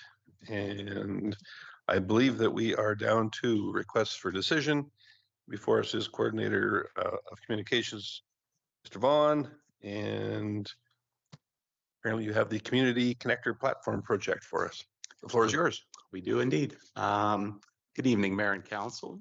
Administration has prepared this proposal for a community connector to address a recognized gap in our community. The community connector is a trusted one-stop shop that aggregates community events and services. The city's internal and external partners would benefit from the connector, which would promote their event and service offerings. Creating this resource would provide residents with reliable information and be a marketing tool for Lacomb's unique events and services. Additionally, this proposal directly responds to a recent motion from Council that Council directs administration to bring forward a community connector platform for Council's consideration. Additionally, recent studies, including the Recreation and Culture Master Plan and the Social Needs Assessment and Priorities Report, show residents expressing interest in clear communication of events and initiatives happening in our community. Historically, event and service listings within our community have been ad hoc, temporary, and often incomplete. These experiences online frequently require residents to navigate several websites or smartphone applications with inaccurate, irrelevant, or expired information. Given that most residents have access to smart devices, we have an opportunity to create a visually creative and intuitive community connector that can be easily navigated. City and community events and services would be bolstered by a modern approach to event and service listings through a city-administered website catering to tourists, residents, and businesses. Ideally, the community connector would be our community's primary source for all relevant information. In the next few slides, administration has included screenshots of other municipal calendar services that would give you an idea on what we could use going forward. The city and its partners would submit up-to-date information on events, services, and programs. Residents would be able to access this information through multiple channels, including, but not limited to, a dedicated URL, a mobile application, through links there on social media, and on the city website. The city will ensure timeliness and accuracy through dedicated staffing who will monitor uploads for quality. Tonight, we are proposing the connector be hosted through a contracted software service supported by adequate staff resources to ensure its successful deployment and ongoing management. To facilitate this, the city would launch an 18-month pilot program, which would include researching, launching, and managing the community connector for the community. Dedicated staffing would have daily tasks such as collaborating with partners to include their events, uploading city operator events to the site, and maintaining the site's visual appeal and accuracy. Developing and maintaining a community connector for the city of Lacombe would require some investment. Several software platforms exist with annual licensing costs of around $10,000. The city's approved staffing allocation is sufficient to implement and maintain the platform, although it would require specific focused time and effort during the project's initial phase. Following the 18-month pilot period, administration would provide a report summarizing key information for review, including analytics such as total events and services promoted through the site, total community partners actively engaged with the service, number of daily, monthly, and annual users, administrative time and costs associated with the service, and resident, community partner, council, and administrative feedback. This initiative requires a dedicated effort to ensure the calendar becomes a regular and engaging resource for residents. Creating community connector would be a significant step towards improving information sharing and community engagement in Lacombe. Tonight, administration is asking that council approves the community connector project plan. Thank you for your time. Administration is now available to take any questions you may have. Appreciate that, Coordinator Vaughn. Councilor Dallas, go ahead. Thank you, Mayor Creasy. Thank you for presenting tonight. Grateful for this. Again, this has come back to us, it seems like, quite quickly, but my assumption is you've been investigating this for a little bit here, and we're grateful for that. I think I think this is a great opportunity for the city. We're working on ways to communicate. We're working on bringing community groups together. And I think this is an excellent example of that and highlighting that we have resources that can supplement a wider group than each individual group can reach out on their own. I get to be a part of tourism, and I know we've been trying to do a lot of stuff for a lot of different events and looking at this stuff, and I see this as an opportunity for tourism to utilize city resources as well to benefit them in just endless ways. And keep something better. The newspaper as a municipality is a great option, but apparently people have friends and issues with state-run media. So I think this is kind of the next best thing that we can do to get information out there. So thank you. And I'll make the motion before anyone else talks here that council approves the community connector project plan. Thanks, Councillor Dallas. Councillor Conick. I think, Mayor Creasy, yeah, no, terrific initiative. I think, I look at the list here contained within the memo of all these events or services that could get on board this. And I think to have one site where one could go and get an idea of what's going on I think is marvelous. I mean, otherwise you're having to jump through, half a dozen Facebook sites or something just to get an idea. And I know on a personal level, I know, one of the perks of this job is that you're kind of in the know, and given that I'm not running again, it'd be nice to be able to go to a site and say, okay, what's going on? Here's a way of finding those things out. So I think it's a terrific idea. It's actually a little overdue, I would think, but it's great. Councillor Hoekstra. Thanks, Mayor Creasy. Thanks for this too. As you were speaking, so maybe it was a little bit rudely, but I was checking out whatever sites you were portraying up there. So is this not just then a remake of our website? Because as I pull them up, it just looks like the website of that community. And so when citizens come to you, how will you say that this is different? And then secondly, will all community groups can access it, or just send in the info to the city and then you would put it on for their special event? How will that be done? So to answer your first question, some of those sites are hosted directly through those municipalities' website hosts, and then others are embedded within their websites but are still external providers. So ideally, this would be external, but it would still be embedded within lacombe.ca, so there wouldn't be another URL that residents would have to go to. So it would still exist on the website and be front and center. Second question. Just regarding events, like if my community group is having an event, could they send it to the city to go on to this community connector? For sure. So lots of these calendars, they rely on people sending in their own information, which this will certainly allow. But the reason that we would have dedicated staffing is because they would seek out those and also to maintain consistency. So with submissions, they would look at them, make sure that all the information, and that way, oftentimes you go on Facebook and you're like, okay, everything's there but the address, or everything's there but the hours. So that would be the staffing there to ensure the posts are all consistent across the board, as well as aesthetics as well too. Councillor Gullickson. Thank you, Mayor Creasy. So the cost to the city is just, you said $10,000. That doesn't include the staff though, correct? That's correct, yeah. And that's just an estimate on software where this would go to a request for proposal. So we would look at multiple sites and have a selection process at that point. So that was just a guesstimate at this point based on what we preliminary research. And then staffing costs would be included in annual budgets. So right now that would fall under to the 2025 operating budget, and then next year and so on and so on. So what are your feelings on this as far as how much time would be spent every week? Or do you have an idea? I would defer this question to CEO Gowdy. Yeah, so it initially would be more work than we expected to be long-term. A lot of times these platforms where we see them fail is that they take a very passive approach right from the beginning. So they never get the critical mass of viewers. And so community groups that are running services that also get to see the benefit and the value.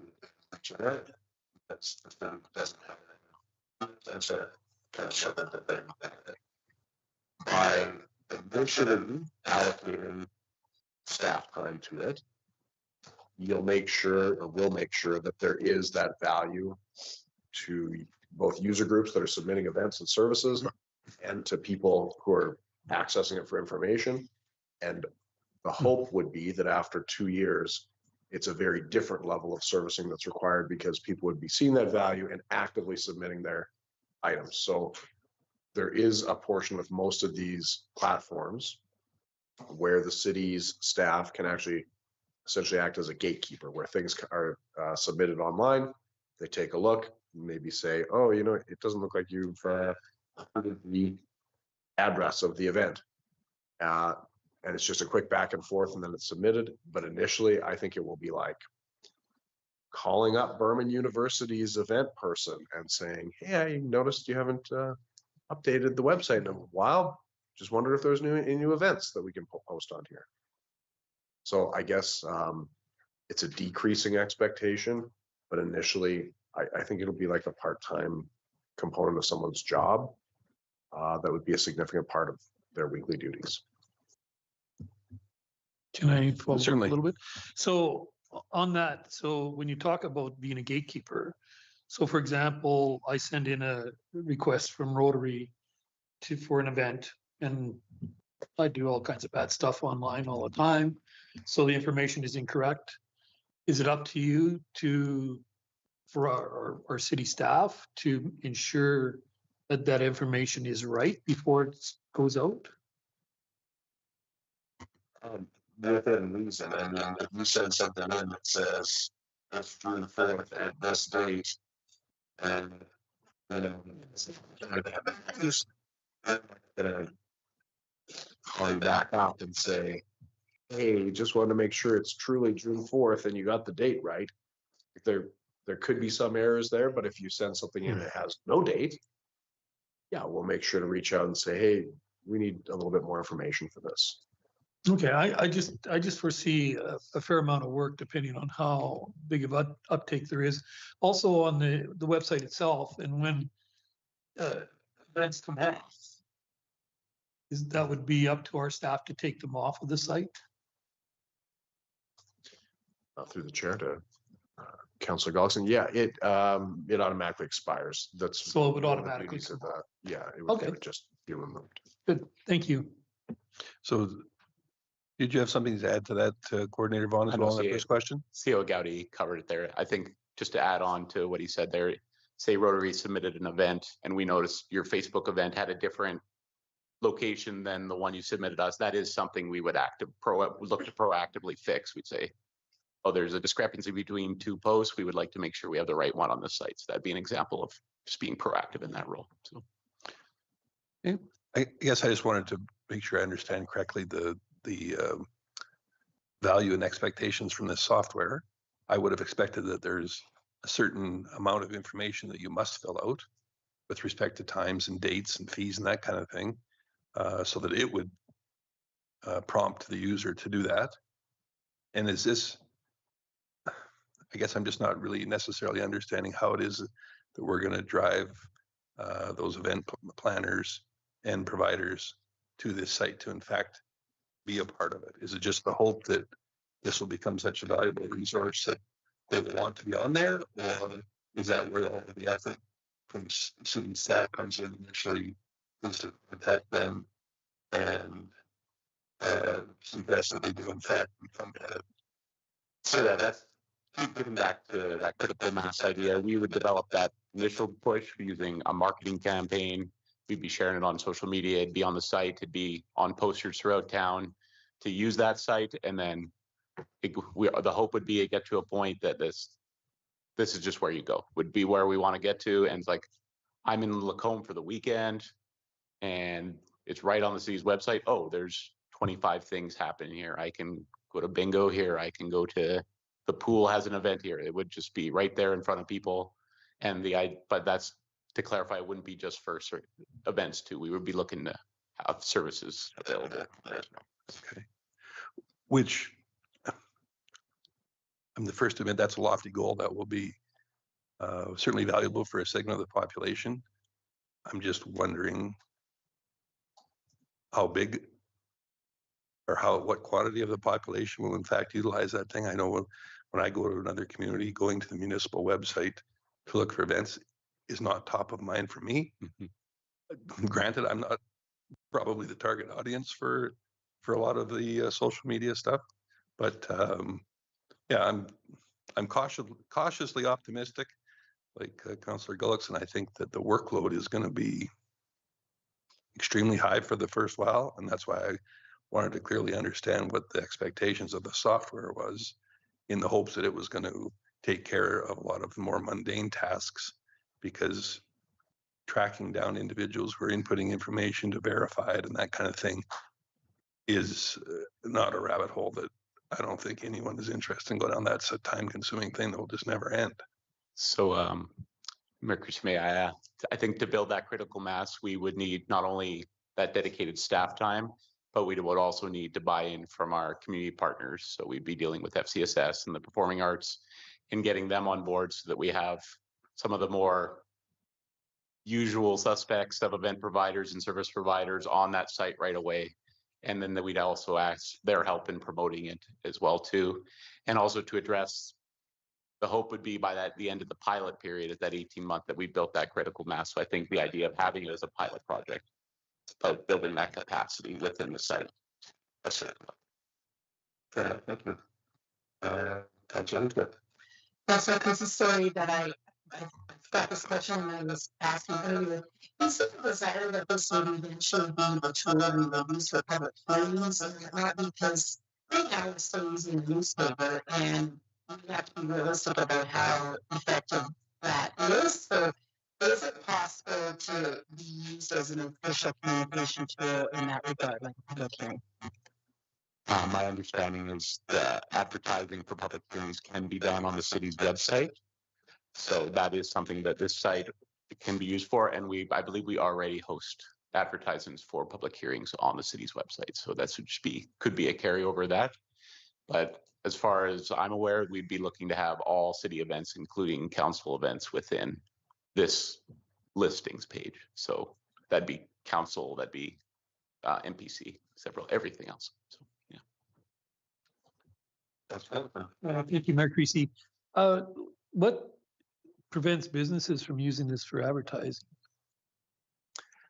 My understanding would be the dedicated staffing would be part of that gatekeeping process to ensure that has some community good associated with it. So the third-party advertising, the city's third-party advertising policy says that any business promotion would have to have some universal community good associated with it.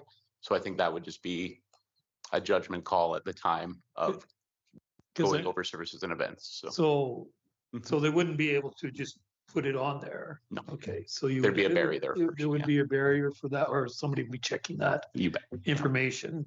So Blind Man could say, we're hosting the World Cornhole Championships at Blind Man. Yeah, that would work. That would be okay. There's more universal appeal to that event, I'd say. Yeah. So there would be some opportunities for businesses also, as long as it was a community event that was associated with. Okay. See you guys. And then the question.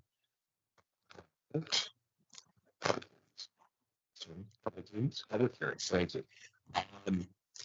One of the keys to most of the platforms we've looked at is that you have the ability to filter by like tag or interest. So sometimes the reason that you might not go to a municipal calendar site today is that most of them are frankly gummed up with MPC, council meetings, and sort of like local government stuff, that if you're a visitor, you don't care about that kind of thing. But if you could go and click, check mark that, because you're a resident who's interested in that, that's going to show up in your feed. Where if you are not a fan of fiber events, you might not select knitting as an interest. And so those wouldn't show up in your specific feed. So the users can actually select what type of thing they're interested in. Are they interested in sports? Or are they looking for just performing arts type events? And so I think it does stand to, if executed properly, be a more useful tool for both somebody visiting, like you described, or somebody who lives in the community and is looking for like, what's happening in my local city. I can see where not all events can be quite as exciting as MPC, but with a little effort, I'm sure we can get the point across. Yeah. So I think that Councillor Dallas had the motion for us. Does anyone need it read back? If there's no additional input, you can proceed to vote.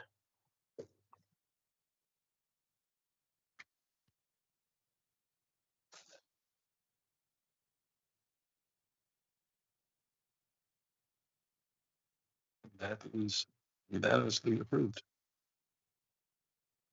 Thank you, Mayor and Council. Thank you.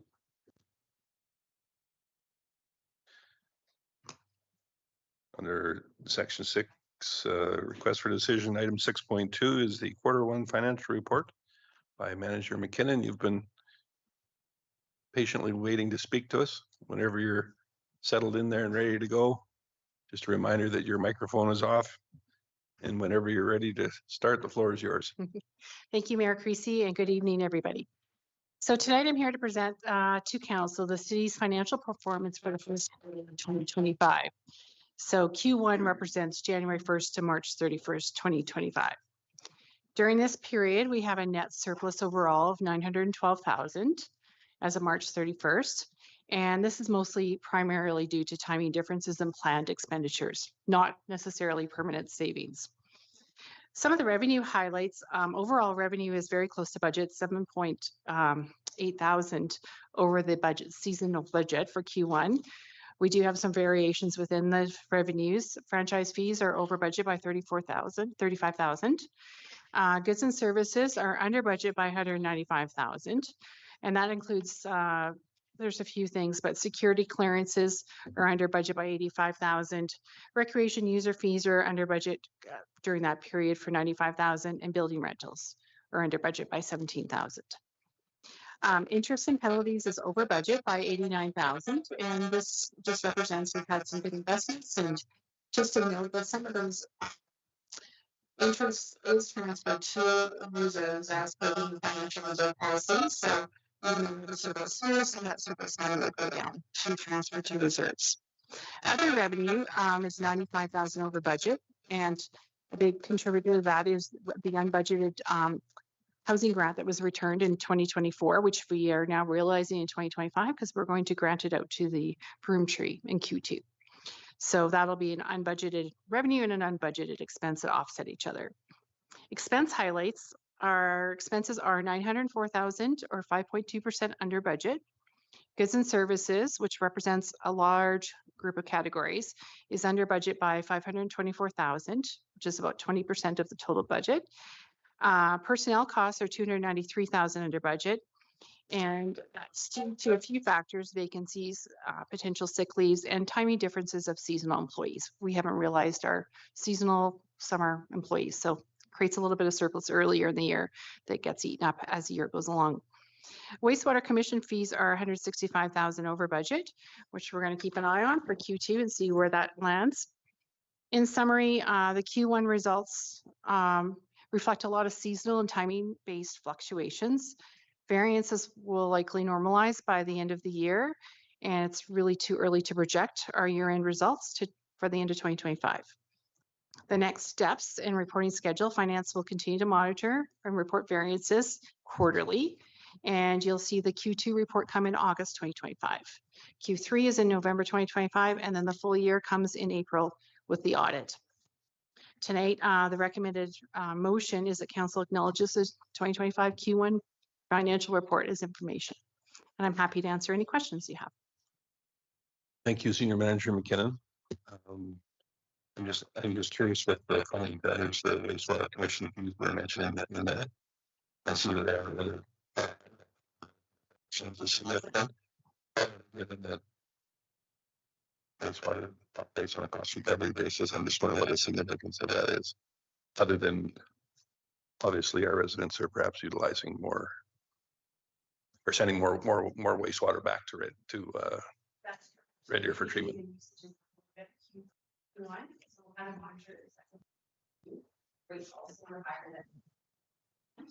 That's part of the expense budget. But it is a seasonal expense. So we'll know as the second quarter goes through. Today we're kind of getting a little closer to our budget target. So Q2 we might be a little bit less, not greater experience. Thank you. Councillor Ross. Thank you, Mayor Creasy. Under the security clearances, are there any security clearances still to be done for Department 21? And if there isn't, when did it cease? There are.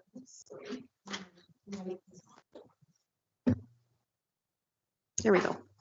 There is still security clearance revenue coming in. There's 3 different sources. We have an online security clearance, which is relatively new with Forest Green. We have the in-person security clearances that happens right in the police station. And we also have another online through it's the longest ongoing security clearances. So I think there is revenue coming in. It is a little bit seasonal and increases in the fall.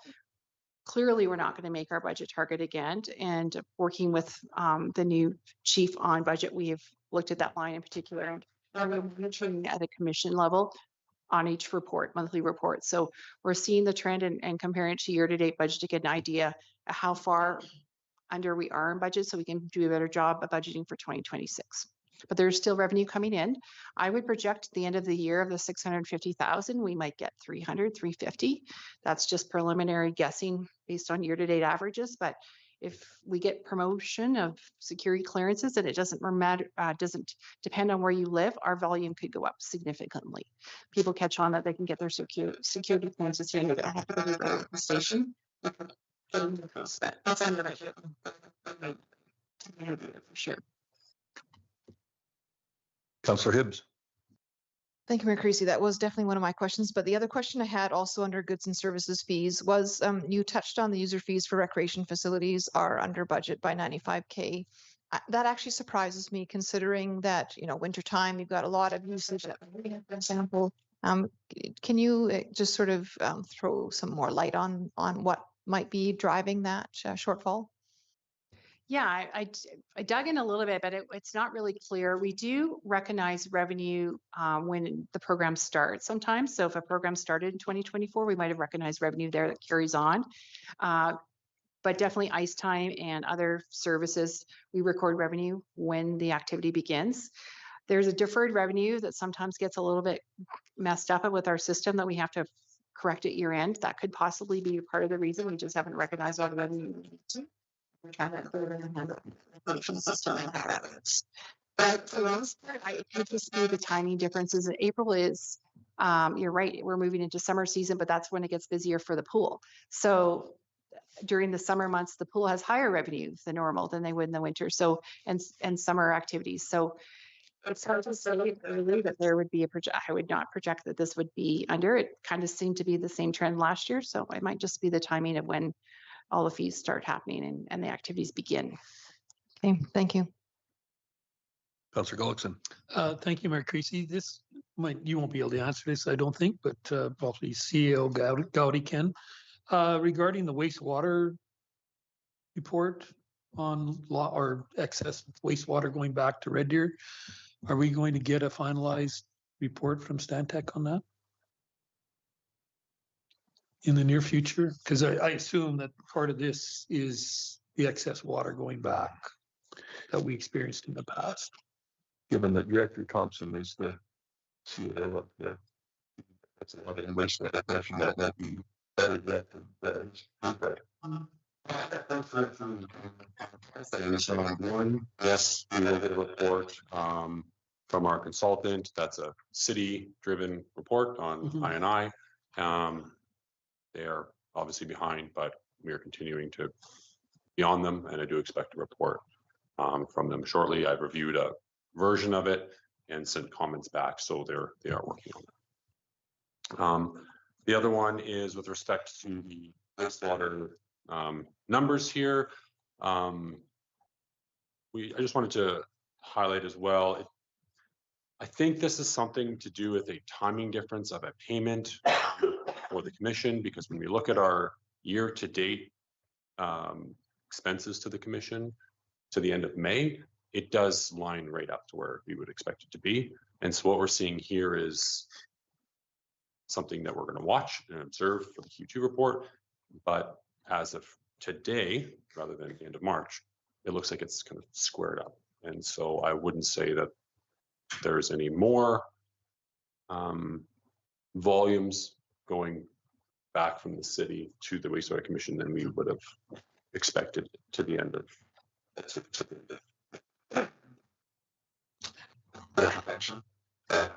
Val has mentioned that events from that commission may have changed to the city between the time of making the budget and currently. Is that in fact the case? So we have to run these when you develop the budget for the city and the commission. We develop them concurrently, and a big factor there is the city of Red Deer's rate to the commission that flows through from the commission to Lacombe. Lacombe passes its budget typically late November, early December, and that's generally the same time as the commission, end of November, early December. And so in this case, I think there's maybe a penny per cubic meter difference. It's something small and marginal for the wastewater commission that that could flow through to the city. So it's possible that that there's a small difference between what the city assumed and what was passed by the commission. Certainly nothing that would result in a nearly $100,000 discrepancy by this time of the year, though. It wouldn't. That's not the reason for what we're seeing here today. That's what I was after. Thank you. Councillor Gluckson, did you have something else? I did, if I could. Provincial fines, is that our tickets given out by That's police? correct. And that is looking quite a bit better. It's starting to look a little bit better this year. Good, okay. Because I noticed it here and I thought, not really much of that. They did reduce their budget last year, by 50,000, so that definitely helped. And it looks like we're just naturally short. Thank you. Councillor Chronic. Thank you, Mayor Creasy. Just further the comments about security clearances, I know Manager McKinnon always reports to the Lacombe Police Commission. And correct me if I'm wrong, but I think you had said at the last meeting that Forest Green, or the consensus was Forest Green hadn't come online yet in the first quarter, and we're now starting to see some activity there. So you seem more optimistic than you are now, but it would seem at least that hopefully we'll be seeing some more revenue from that particular provider going forward. But I think that can account for part of the shortfall in the first quarter is that Forest Green really wasn't doing anything. So anyway, I just wanted to put that. That's correct. We budgeted 150,000 for Forest Green revenue and barely had a few thousand. So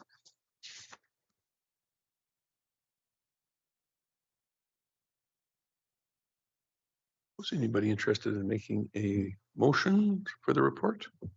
Councillor Hoekstra. Thanks, Mayor Creasy. I move that council acknowledges the 2025 Q1 financial report as information.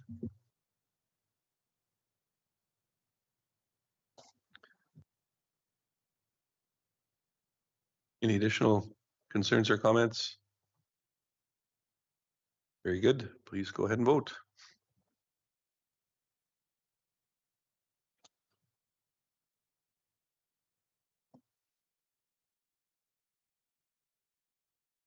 And that is unanimously endorsed. Thank you.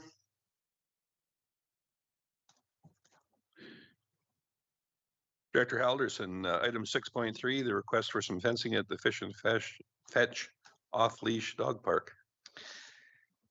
Thanks, Mayor Creasy. Good evening, Mayor Creasy and Council. I'm here today to present to Council regarding some Fish and Fetch dog park options for consideration due to the health risks in the water in the drainage swale.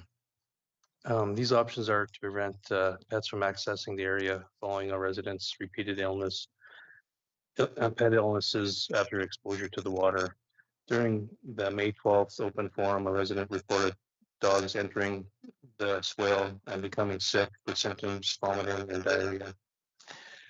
In response to the administration, in the testing to better understand potential health risks and bring that options for council's consideration. So the water test results indicated elevated sulfate, sodium, and total dissolved solids, which can cause gastrointestinal issues. And it was also tested for harmful metals, bacteria, and algae, which were not found. So following our options for council's consideration, we can do nothing and to manage their pets. And this comes with no cost to the city. Install temporary fence.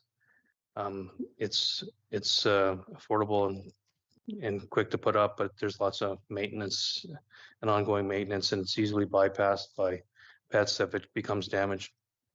And the third one is to install a permanent fence. It offers long-term effective barrier to prevent dog access and has little ongoing maintenance. So there's a correction in the recommended motion from the agenda, which is the council directs administration to add for the fictional fencing to the 2025 capital budget for $15,000 to be funded from the general capital reserve. Do you have any questions?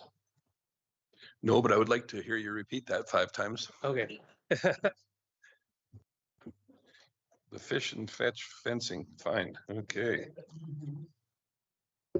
So just for clarity then, a lot of verbiage in here on runoff contamination and levels of all these harmful items. I mean, this isn't a toxic waste stuff. This is merely surface water runoff, primarily from road salts and solids, is it not? Yeah, that's correct. It's just natural occurring runoff.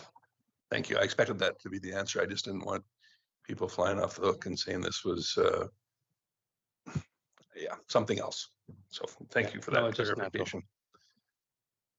Councillor Ross. Thank you, Mayor Creasy. I would like to so move the recommended motion because it's obviously not in front of us and it's worded differently. So if I may, sorry, that was a specific dollar amount, was it not? Yeah. Yeah. So the recommended motion, including the dollar amount, is that? Is the can you affect the recommended motion that's read? Sure. Directs administration to add an item for the fish and fetch park fencing to the 2025 capital budget for $15,000 to be funded from the general capital reserve. Thank you. Once again, the part after administration was.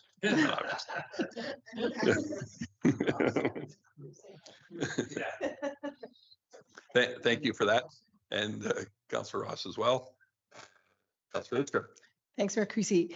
So if this is just sort of regular runoff, what is going to prevent us from now having to fence every body of water in our community? I don't mean to be testy about this. I don't have a pet.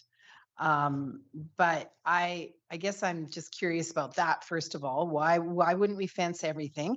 And secondly, is this not going to detract from the relative beauty of this area? Suddenly there's going to go a fence up. Is this truly the desire of all pet owners or just the few that we heard from?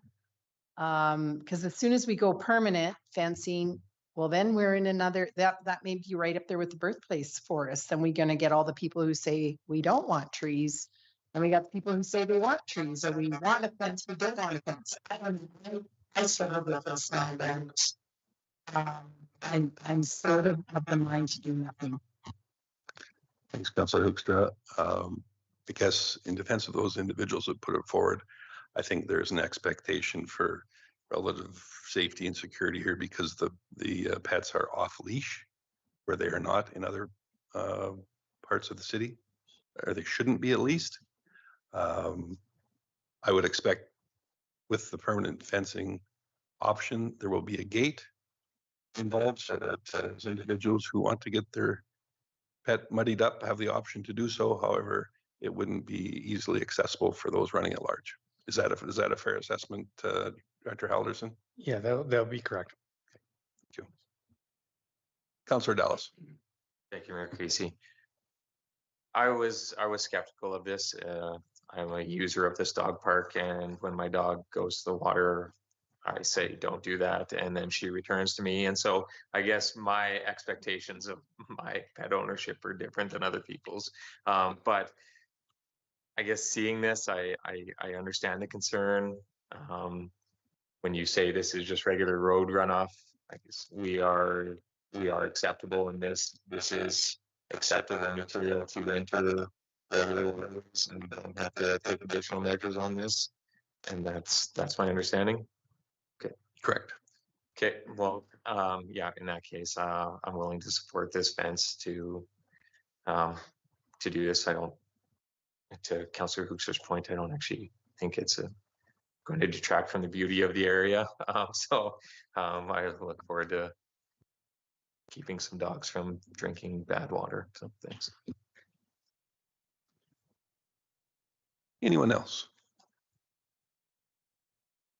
Please tell me no one wants the motion reread.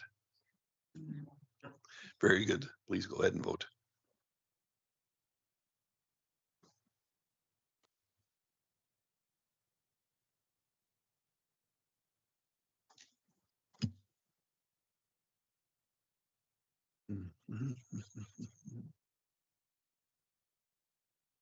That is unanimously supported.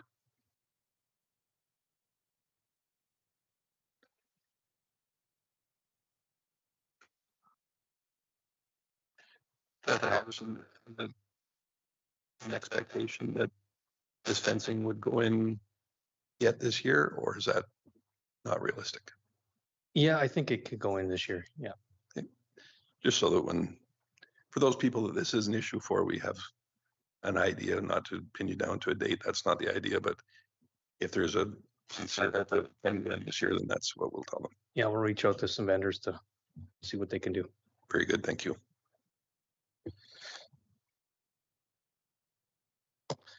And then under notices of motion, Councillor Konik. Thank you, Mayor Creasy. I will so read my notice of motion to the record. The council grants the CEO authority to enter into encroachment agreements with properties bordering the west side of legal address 78232981131 MR if they are not major encroachments as defined in the encroachment bylaw. Excuse me, specifically to consider encroachment agreements for encroachments less than 1 meter into the MR on the odd numbered homes between 3 and number 29 Willow Crescent.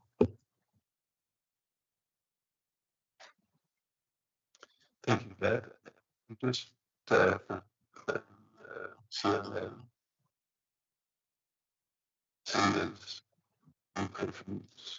of the time. Do you specifically need direction for this area for those items as outlined now? The city does consider encroachment agreements into road right-of-ways. It does not do so for municipal reserve. Because of the setup of this, or the configuration of this municipal reserve, landowners may think that they are onto a boulevard. It would appear that way, but it is onto municipal reserve, which is explicitly disallowed in your encroachment bylaw. Appreciate that clarity.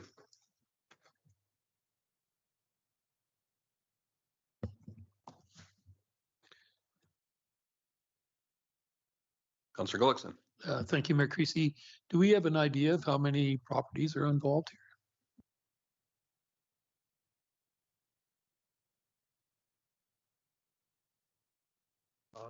I would guess maybe between half a dozen and 15. As many as 15. 15. So the majority of the properties that are along there are encroaching. Yes. And that's with a fence, is that correct? Yes. In the back. So somebody started off and everybody built the same fence all the way down. Something like that. So just a brief reminder, this is a notice of motion. This is not debate time. Oh, I'm but, sorry. No, that's not a problem, but just a general reminder. Okay.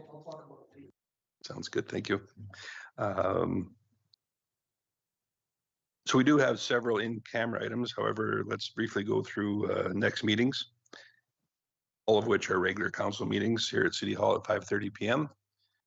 On the following dates: Monday, July 14th, Monday, August the 11th, and Monday, August the 25th.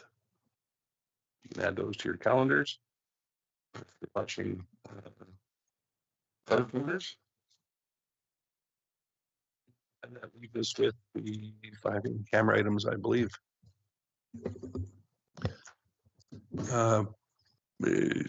Some switching here of Mike's. Councillor Gullickson, go ahead. Thank you, Mayor Creasy. I'll make a motion to move in camera. Alrighty, it is 7:54. Please go ahead and vote.